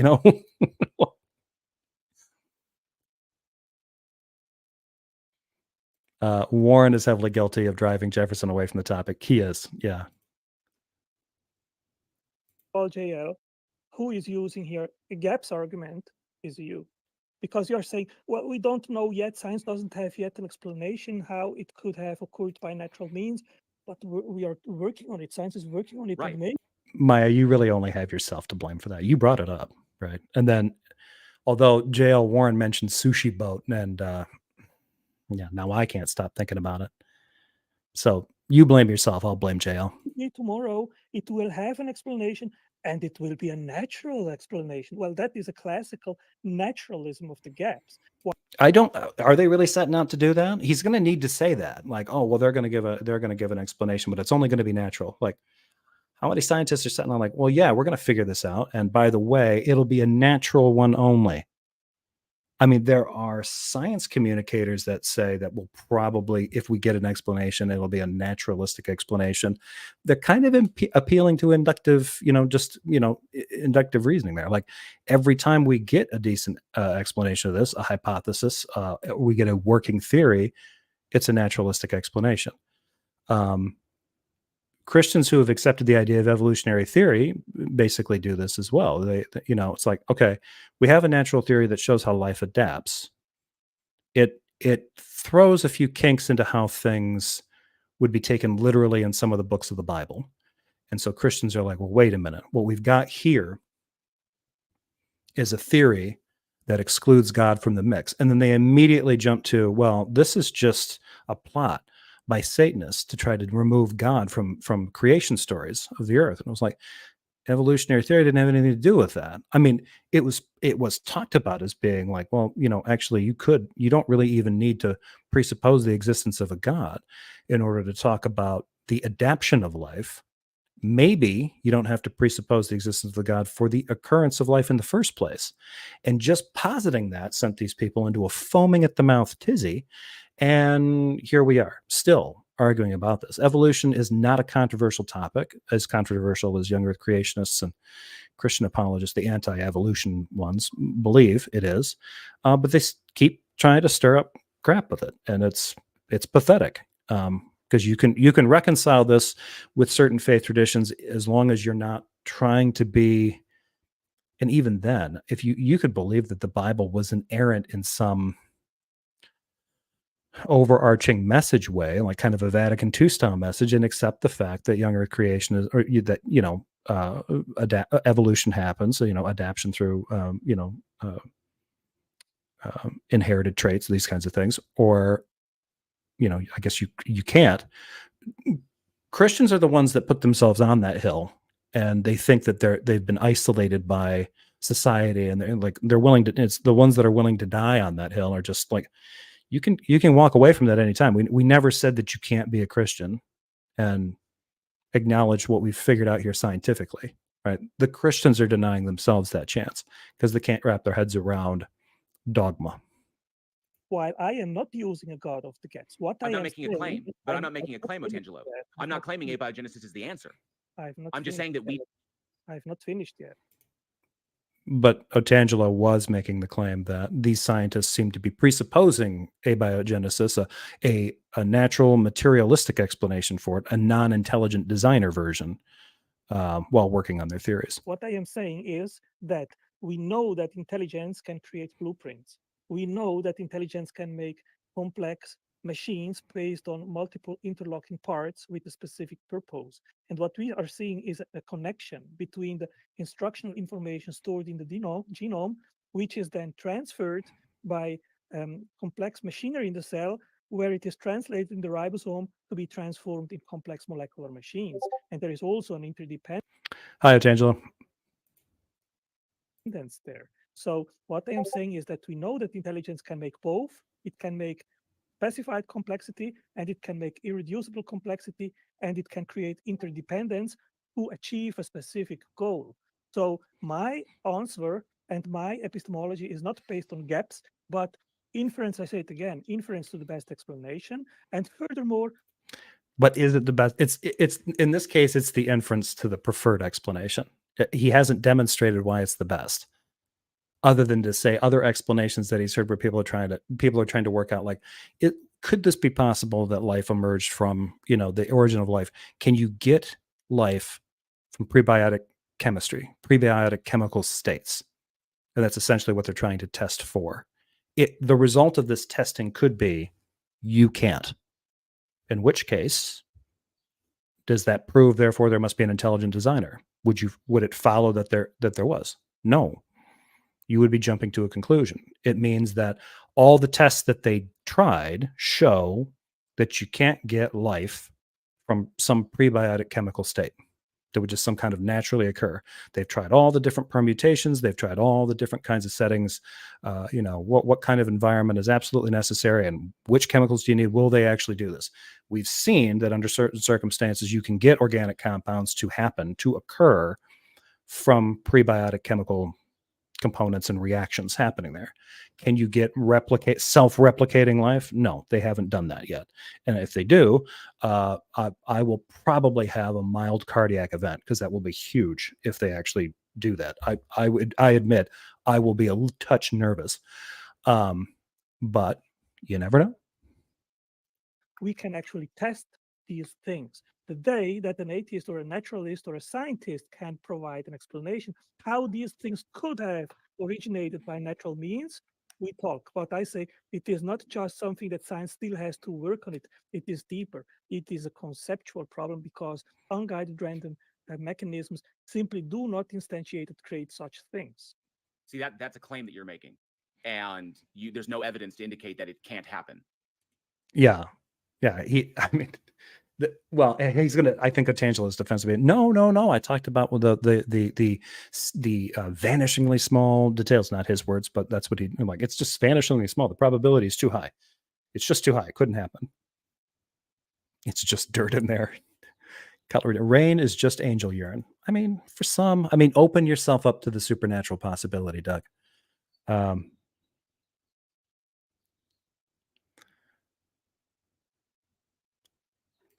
Obviously, the best explanation is the one that explains things the best, which is obviously the one I've arbitrarily given those properties to. Kind of. The case is very solid against a naturalistic explanation for the origin of life. It really wouldn't be.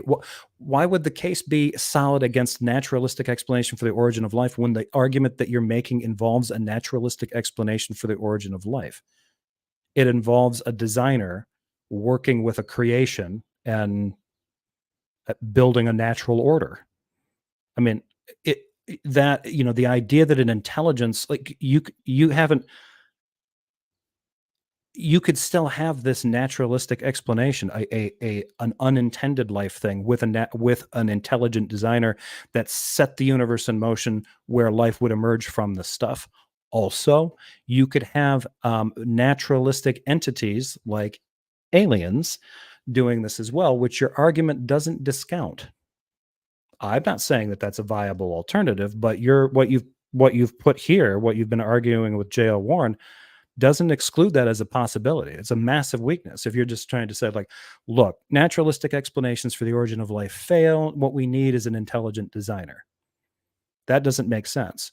A naturalistic explanation for the origin of life that involved a naturally existing, sufficiently intelligent being would work.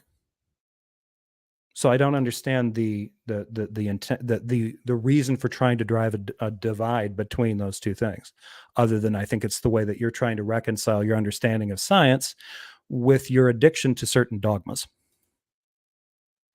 By natural means. We're not saying that it does. We're not making claims to those gaps. We're working to figure out what is in those gaps. We're not defining a thing as answering those questions and then simply stopping all inquiry. That's the problem. See, that's the issue. And I don't know why you keep.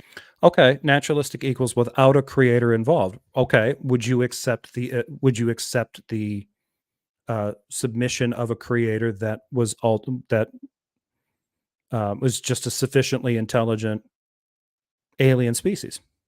Like, this was the point I was making earlier. I don't know if you're late to the show, Tangela, but if you watched this before, you'll see some of these points that I made.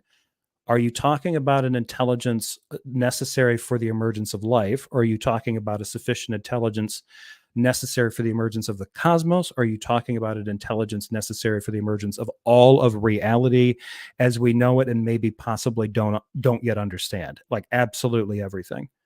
Because those are three separate steps. So you could have essentially three separate intelligences, or you could have two, or you could have one.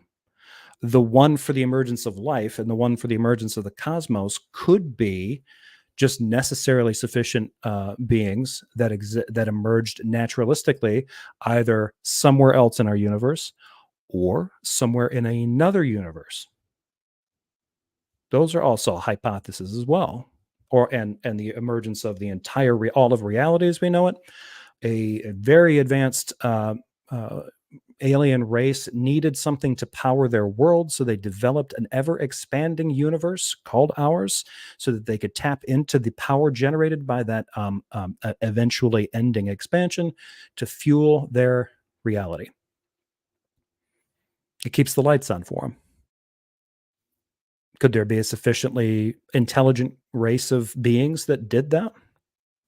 Well, you haven't ruled that out. You're just saying it must be God. It seems to be it must be the God of the Bible.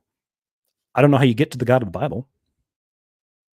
Muting me when you keep misrepresenting me, and that's why I jump in there, because I'm not making any claims. I'm not claiming that abiogenesis is the answer.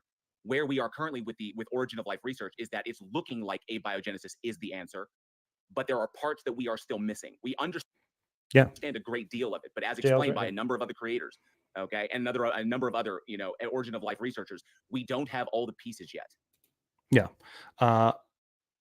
Otangelo, this is called the Sherlock Holmes fallacy.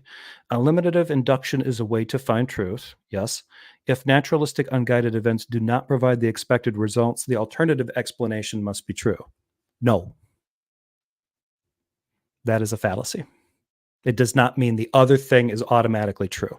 because this one doesn't work.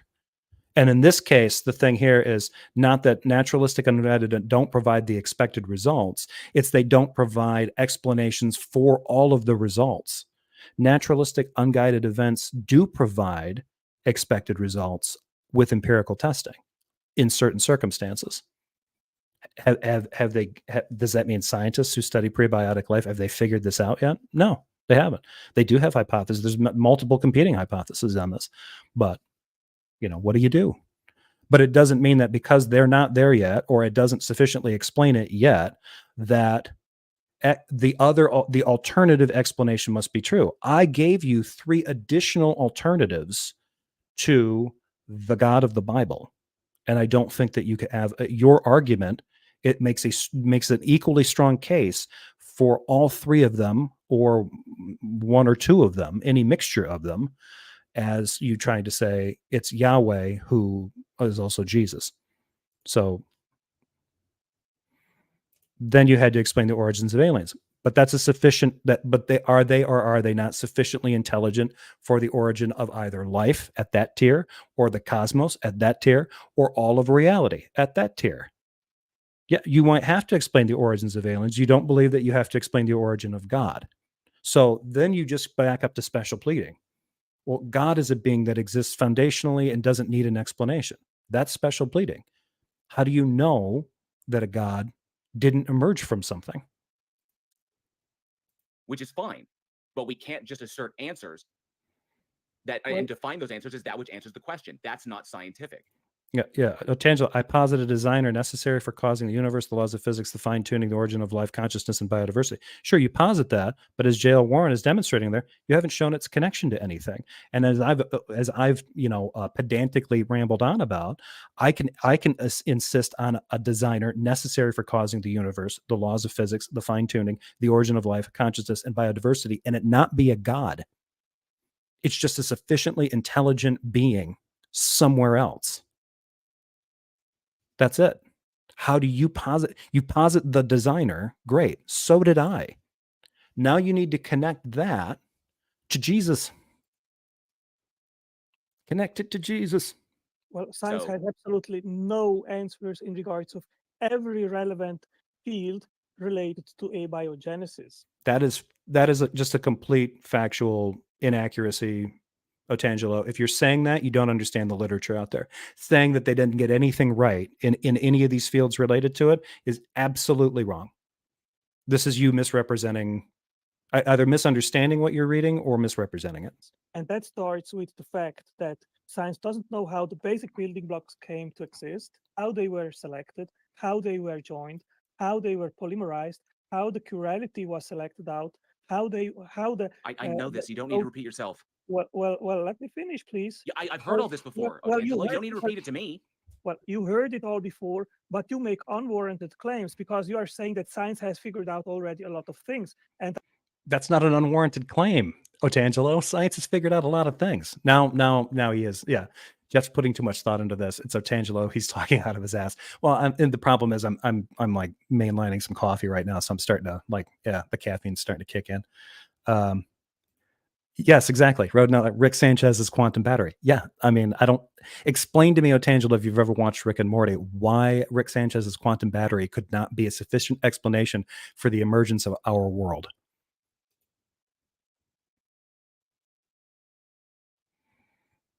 Not a fallacy? 100% a fallacy. I'm going to go with Michael Deaton. Either intelligence was involved or not involved. At what stage, man? At what stage? Either intelligence was involved or not involved. For life, for the creation of the universe? It sounds like you're saying everything, but then you're making these arguments. Well, you can't get the emergence of life without a God. I don't care if you think it's hard. Do you believe that an intelligence could be sufficiently capable of creating the cosmos or creating all of reality in such a way that abiogenesis is inevitable for it? Or is it impossible for an intelligence to exist in which life would not inevitably emerge from prebiotic processes? You'd need to answer that. You could have both an intelligent designer and abiogenesis. They are not mutually exclusive. I don't understand why you think they are. I am responding to that. No, it has not. What science has brought to light is rather than molecules complexifying themselves by natural means, they actually become asphalts, they disintegrate. There is a nice paper from Steve Benner from 2012, which has made it very clear and confirmed by Diemer that molecules, they disintegrate. That's exactly the contrary of what you need. And you don't need any kind of energy to drive molecular processes in the But Jeff, it's his favorite one. It must be his God. Peter, we have no evidence for any of your claims.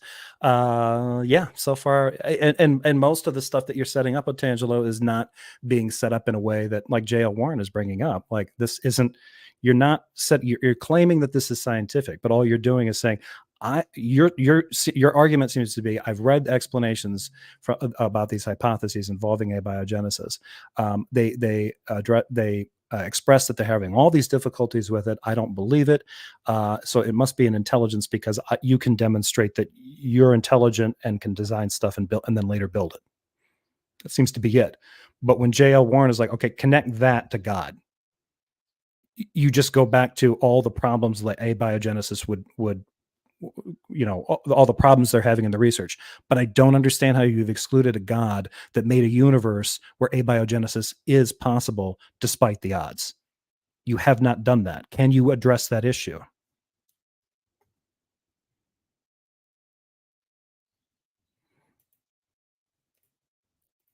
You need ATP, which is a complex molecule made by a molecular turbine by ATP synthase. That also requires energy to make the ATP synthase itself. That becomes a circular problem, because you need ATP synthase to make energy. You need energy to make ATP synthase. Well, what came first? Well, they had to be originated and created together. Okay, so none of that, once again, none of that is relevant to the point that I was making to you. Jail's right. I am not here to argue abiogenesis with you. Okay, I don't care what You you think. can. I don't care what you think you know about abiogenesis. Otangelo, we know that intelligence can provoke change in the physical universe. Yes, we do. I can build a cabin. I can kill a fish. I can swat a fly. That's created a change in the physical universe. What does that have to do with intelligence being the only, and that seems to be the argument that you need to make, the only and the necessary explanation for the existence of everything? I think you might be putting a little too much stock in intelligence. My initial question was not even about abiogenesis. My question was as to your claim that you have the best explanation. And I've already pointed out that you don't, that it is definitionally, categorically unscientific what you are doing. You cannot pose an answer and just accept it as that what it is, because it ceases all inquiry. And you obviously cannot state that you don't need to answer certain questions in regards to the mechanistic relationship between this thing you're hypothesizing and the phenomena. That is also We don't need to know how. We know it works. You know how intelligence works at your scale. You haven't demonstrated how it works at the scale of like as you said, the emergence of all of the universe, the establishment of the laws of physics. How do you get there? Right? Like, oh, well, God just wrote it down, and then he used his hands and he built it and he put it in motion. Again, let's say that he did that. I want to know from you if that intelligence exists, and he can do this. We know it works. Intelligence can make blueprints, production lines, machines, energy turbines, chemical factories. We have never seen that unguided events can. Well, it depends. We have seen, like, if you want to make this idea about machines and production lines and machines and this, going from, I don't know why this is necessary, right? Like, you're trying to work from blueprints to the design of artificial machines to the structure and function of life and back to they need necessary blueprints. Let's say that you're correct. What prevents an intelligent being that seems to be necessary for the existence of everything else that we know about, all of reality, from creating a reality where abiogenesis is possible? Answer me that question. Could it be possible for a sufficiently intelligent being, an intelligent designer, to create a reality where life emerges from an abiogenesis style process? And if not, why not? Decidedly unscientific. So that's all I was pointing out. And then you keep jumping away from that very issue. So I think I've made my point clear that what you're proposing, what you're hypothesizing is not scientific by any stretch of the imagination. And you've already conceded that you don't feel you need to answer those questions or even look for them, which is also not scientific. So I think I'm good. Okay, I think I'm going to wrap it up there. No, I'm going to wrap this up because I've been on for nearly 2 hours. Send me a link and I explain you my perspective. You already did. I'm asking you a question related to this discussion you had with J.L. Warren. You don't need to come in here and repeat the same talking points you just mentioned here. I heard them, and I'm asking a question based on what I understood. I don't understand how you're excluding the possibility of abiogenesis being a component of a reality that a sufficiently intelligent designer created. How have you excluded that? It's a basic, that doesn't require you to do anything. I mean, you could just say one or, yes and or no, yes, but no if, right? That's all I need. Is it a possibility? Because it seems like to me, what you're putting out here is it needs to be an intelligent designer. Great. Abiogenesis doesn't cut it. Why not? Why wouldn't it? I can imagine an intelligent being so intelligent it could set reality in motion where life is an inevitable emergence from prebiotic conditions. And it was going to happen right here on Earth. It was going to emerge the way it planned. You seem to be suggesting, the entailment of your argument seems to be that abiogenesis is somehow contradictory. It is the antithesis of an intelligence argument. And that's not the case. Abiogenesis doesn't need us to posit the notion of an intelligent designer.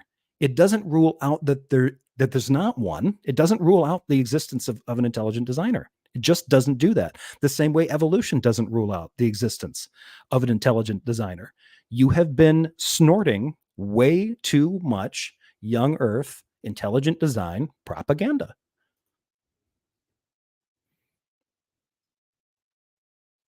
My hypothesis can be falsified. Show how unguided events create specified and irreducible complexity, and you are done. I just did, Otangelo.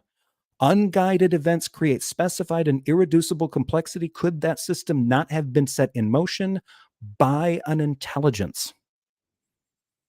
One that can know all about it. He doesn't have to guide them. He just knows every variable and boom, puts it in there, it puts it out there, and life will inevitably emerge from the conditions that being put forth. Your hypothesis is over. And even if it couldn't be an unguided event, why would that lead to an intelligent designer that is somehow not an alien?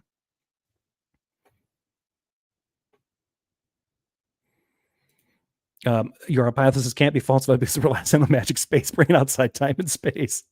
I mean, it seems to be looking for one. I'm trying to figure out, Otangelo, why you can't, why it has to be that.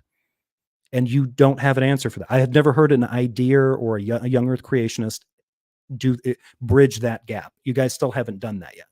God is a failed hypothesis when it comes to these kinds of explanations because you can posit something else. If you're just going to say it's something, well, I think it's a deistic kind of thing that put things into process. Great, that's what I just gave. So why couldn't that be the case? But that's not what you're putting out. You're putting out that abiogenesis is not possible as a hypothesis because it's somehow the antithesis of an intelligent design hypothesis, and it's not. Done, thanks. Then JL's argument falls in the water. No, JL was trying to get you to show him the connection you're making. He's not asking specifically the kind of question, but JL and I are kind of on the same page here. How are you making this connection to an intelligent designer that also happens to be your God? and not some other option or some other alternative? How have you concluded this divisiveness that it's either abiogenesis or it's a God? And if you're on team abiogenesis, you can't think a God had anything to do with that. You have not demonstrated how that's the case. What replaces God then, Jeffy? What replaces intelligence? What did I just spend an additional 5 minutes talking about, Otangelo? Are you capable of even remotely steelmanning my question? Could you even repeat it back to me? Jeff's a lumberjack, therefore God. Seems legit. Maya just steelmanned your position. She just did, even as a joke. That's it. I can plan to cut down a tree. I can take that idea. I can physically get an axe, go out into the forest, and I can put that plan into action and then cut down a tree or trees. Therefore, God made trees. It couldn't have happened without an intelligent designer. There's no way that the existence of those trees could have happened from abiogenesis. That's the connection I do not get. That's the entailment that I do not understand. Abiogenesis could explain the emergence of me as a life form, the emergence of all the trees, and still been put into place by the God of the Bible. Otangelo, by the God of the Bible. Abiogenesis is not incompatible even with Christianity. You just think it is because you don't understand it.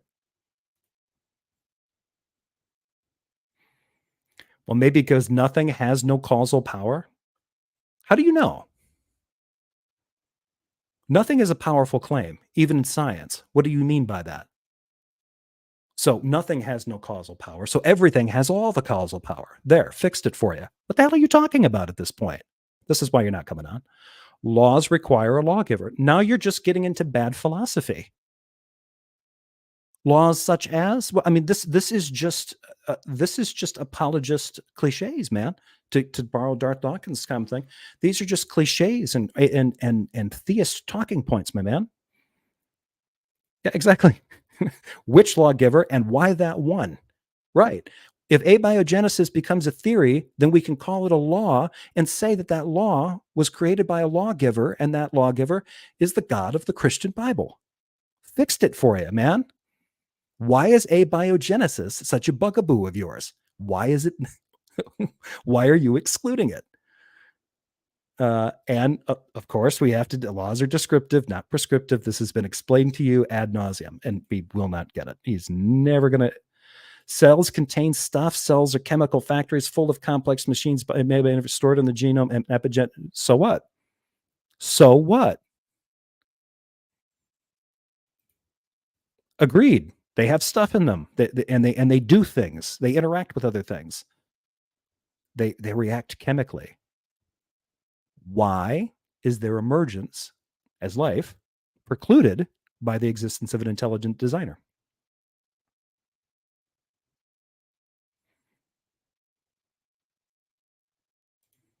Completely missing the point. You asked, see, you wanted to come on and explain your case, but your case makes no sense now. It's enough that we know that intelligence can do things, and non-intelligence has never been demonstrated to be capable of doing it. Doing what, though? You'd have to demonstrate that the tree is the same as a factory. You're just going to, well, cells are like factories, therefore I can do that. You understand that this is an anthropomorphication of all of reality. That's all you're doing. I can build a machine, and cells are like machines, therefore something built that cell. Okay. That doesn't necessarily follow philosophically. It just doesn't. But let's say that it's true. Incidentally, it's correct.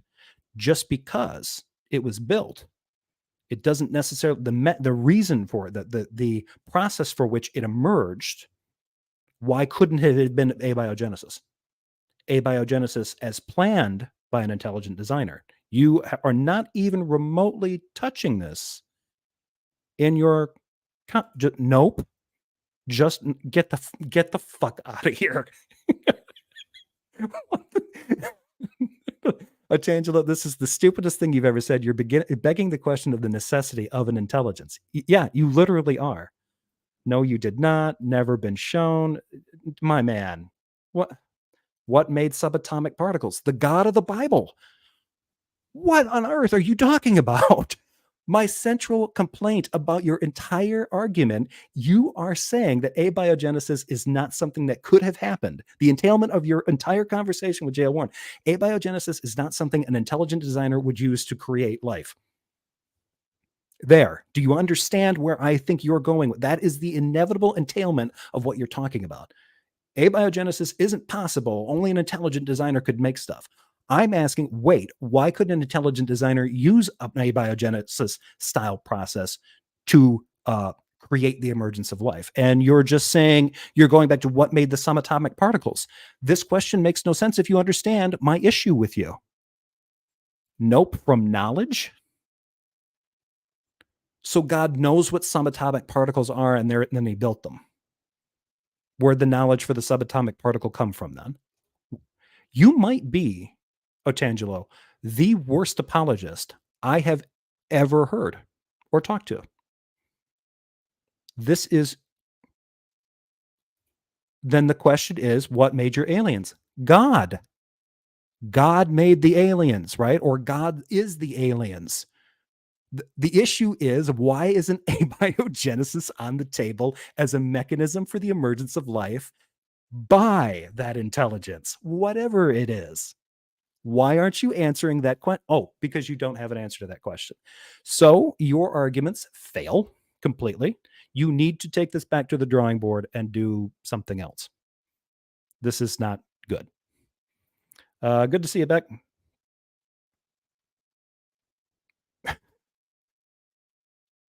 You've never been shown equals argument from ignorance. You've never been shown goddamn Thorazine to Muppet. That's a new one. Good one, JL. Okay, so therefore it follows that since science has tried for 70 years and is currently empty-handed, we know it doesn't work. How does that even not? Do you not understand how that does not follow at all? Science tried for 70 years to save people from the debilitating effects of infections. They'll never have a cure for infections. Sounds right, right? Before antibiotics? Yes. You need to read better. Try harder. The connection works. We can use our mind, so what, and provoke change in the physical world. It works. Done. I'm not arguing against that. I already conceded that. Of course you can. Of course you can. This is absolutely nonsensical, man. It is nonsensical. Just answer my question. I already did. I already conceded it was true. Of course, intelligence can make an effect on the natural world around us. Yes, I'm not arguing that. Do you understand the question that I'm asking? Show that your alternative works. No, you need to tell me what you think my alternative is, because you have an alternative in your head that I haven't conceded. The alternative, you are only allowing for two possibilities. I'm going to wrap this up here. This is what you have. An intelligent designer sketched everything up, and built it and put it into motion. Everything, right down to you and me. Handcrafted, artisanal, just, ready for the farmer's market. Good to go. Versus it all happened by chance. A lightning bolt hit a mud puddle and we crawled out of the slime. Those are not the only two possibilities.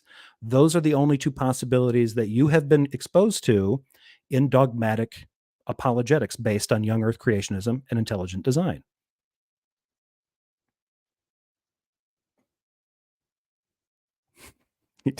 Otangelo, it sucks when you don't have mute powers, huh? Yeah. And I'm not even muting him here. He's allowed to write anything he wants. Haha, because nothing is the absence of anything. What does that have to do with what we're talking about? None of this works, my man. So Maya poking this thing. All hail, holy abiogenesis. Thank you, chat, for bearing with me while I rant into this void that is Otangelo's thought process. More odds of life. Anybody want to take that one? Batter up, folks. If you JL again with the laws are descriptive. All caps is not going to make it. You could tattoo this on the inside of his skull, and it's not gonna compute.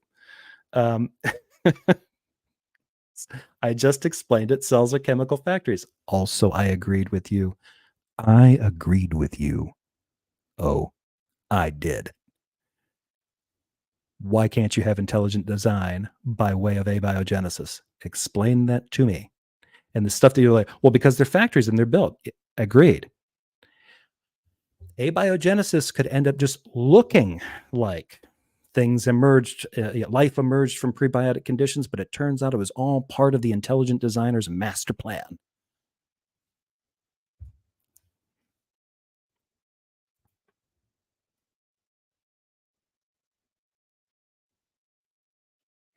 And now he's getting into more, well, life doesn't have a chance because it doesn't work, even if God prepared all basic building blocks of life.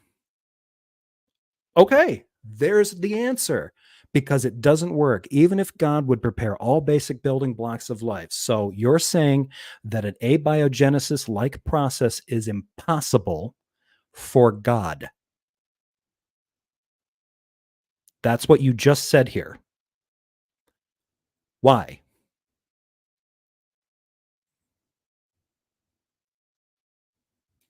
Ever heard about Hoyle 747 being made blowing over a junkyard?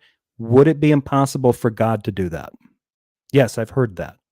Would that be impossible for a God to do that? And if so, why? Exactly. I think I wrap it up. I'm going to keep doing this for another few minutes, I think.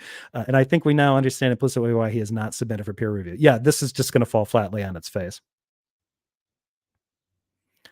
Post-millennial reign era has been pretty rough on Otangelo. Guys, take it easy.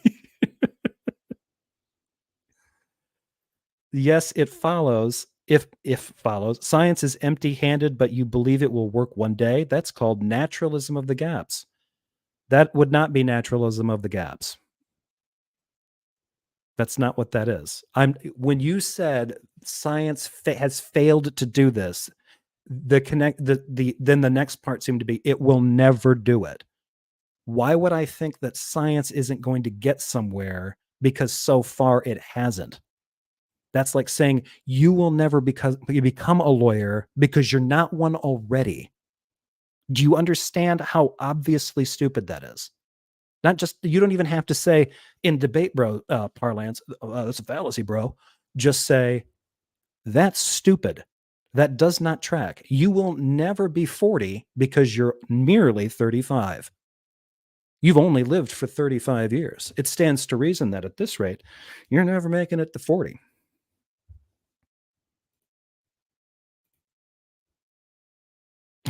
Nicola, science has been trying and failing for 70 years. How many years has religion been failing?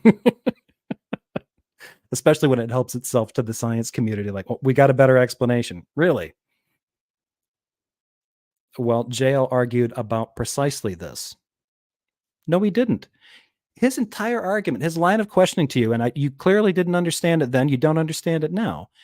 You're making the claim that you have a God hypothesis, that you're making an evidentialist claim for the existence of an intelligent designer. And when he asked you to set this up in a way that shows a scientific connection between the intelligent designer and what's been caused, cause an event, you basically pointed to the insufficiency of naturalistic explanations being able to do that, which is basically setting up a God of the gaps argument. So this is great. Otangelo is having a cliche orgasm. Yeah. So are you warranting my point? I am JL warranting your point. Yes, you're welcome. And with that, I think we're going to go.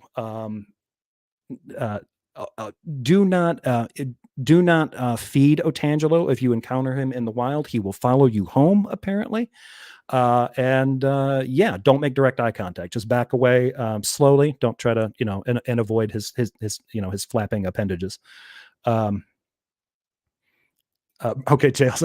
Then if your God created the necessary building blocks of life specifically to create humans, then why do we find amino acids on meteorites and tryptophan out in space? Well, because I've got the answer for this, JL. God is like Salt Bay. And so when he does that sprinkle, it gets everywhere. And sometimes it just shows up. You know, he doesn't wipe up. You know, he's got people to do that for him. Naturalism of the gaps, argument from ignorance. Demonstrate how I did that other than just saying that we did. Because you seem to be accusing J.L. Warren of that, and you haven't. If you want a God hypothesis, you need to lock it down. Jello, you need to do that. You need to stop saying that I've got a scientific hypothesis because other scientific hypotheses are no good. That doesn't work. Please submit this to peer review. If you don't trust me to be honest about this, and if you don't trust J.L. Warren, take J.L. Warren's advice, contact one of these journals, and submit your information there. And then if you see things from those journals, from some of the scientists at those journals, and it sounds a little bit like J.L. Warren and Jefferson Spatchcock, I want you to copy it and send it to me and to JL so that our heads can get better. Like, we're just lay people. We're just talking for fun on the interwebs, but we got some talking points from scientists. We agree with them scientists at the journals, and they won't like you. I'm betting money. I'll bet you money, Otangelo. I will give you $100 American to submit your stuff to a journal. And it cannot be the Journal of Creation Sciences, please. It's got to be an actual scientific journal. If you need to know which ones are going to work, consult some actual scientists. Please don't ask William Lane Craig. There are flying potatoes on Mars. Prove me wrong. Why would I need to do that? There could be flying potatoes on Mars. Why would I care? Did those flying potatoes on Mars require an intelligent designer? And if so, couldn't that intelligent designer have used a process like abiogenesis to get those flying potatoes to emerge? Prove me wrong. Fallacy, bro.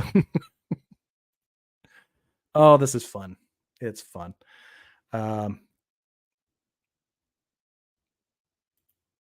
He claimed that we don't know the connection of the mind and the physical world. That isn't even a question that intelligent design has to answer. You're missing his point, man. That's not... You need to show how it caused it, not just say, well, I think random chance, whatever you mean by that, couldn't have done it, therefore God. Nicholas says, Otangelo, confidence that we will have an explanation is not the same as insisting you have an explanation, especially when your proposed explanation is not explanatory. It's a quasi-explanation. Peter's got the evidence. He's got the receipts, Otangelo. Jefferson Spencer. Otangelo just said God can't do anything. I took a screenshot. God can put all the components there, but he can't do abiogenesis. Weird stuff. Weird stuff. Okay, I'm tired of feeding this troll, so it's time for me to go. The papers have already... Oh God, I gotta quit. It's 2 hours and 12 minutes. I got to get up and give a stretch, maybe go to the gym for a little bit. Okay, it's been great. Thank you, everybody in the chat. This has been fun. Thank you, Jello, for showing up and proving that you do not have a clue about what I'm talking about. You seem to be incapable of even addressing my most basic question. And you seem to have forgotten everything that you talked about with J.L. Warren inexplicably. So yeah, that is super weird. I expect a response video from you. Tag me in it. Also, special thanks to Taco. His channel is Breakfast Tacos. And like I said, he's a mod over at the Politics channel, and he's been doing a lot of content lately. He's been snipping these out, doing AMAs. I might be doing an AMA with him sometime in the near future here. His interesting persons ones. I was a little flattered, but also Mr. Batman and Otangelo are interesting persons. So also a little bit, I mean, I'm in that company, but Amy Newman is also an interesting person. So it's starting to balance out. So with that being said, keep an eye out for his channel if you're interested in his stuff. He kind of is doing snippets of these kinds of discussions on there. If it's not your thing, don't worry. There is one more video from him. It's a conversation between Not Fox, who is a Darth Dawkins clinger, and a guy named Squatch. And I'm going to be talking about that one probably. I might get into that one late in the middle of the week, Wednesday show, Thursday show. Probably Wednesday. Everybody goes live on Thursday. Wednesday will probably be it. So With that being said, check in with me next week. Otherwise, like, subscribe, do all that kind of stuff. If you got suggestions for me, comments, love, hate, ambivalence, let me know. Email me at jeffersonspatchcock@gmail.com, or hit me up over on I'm on Twitter and, well, X now, and others, Blue Sky and Threads. So yeah, with that should do it. Let me get a banner to get me out of here. Don't find this video. Don't look directly at Otangelo videos. Okay, folks, have a great weekend. I will catch you next time.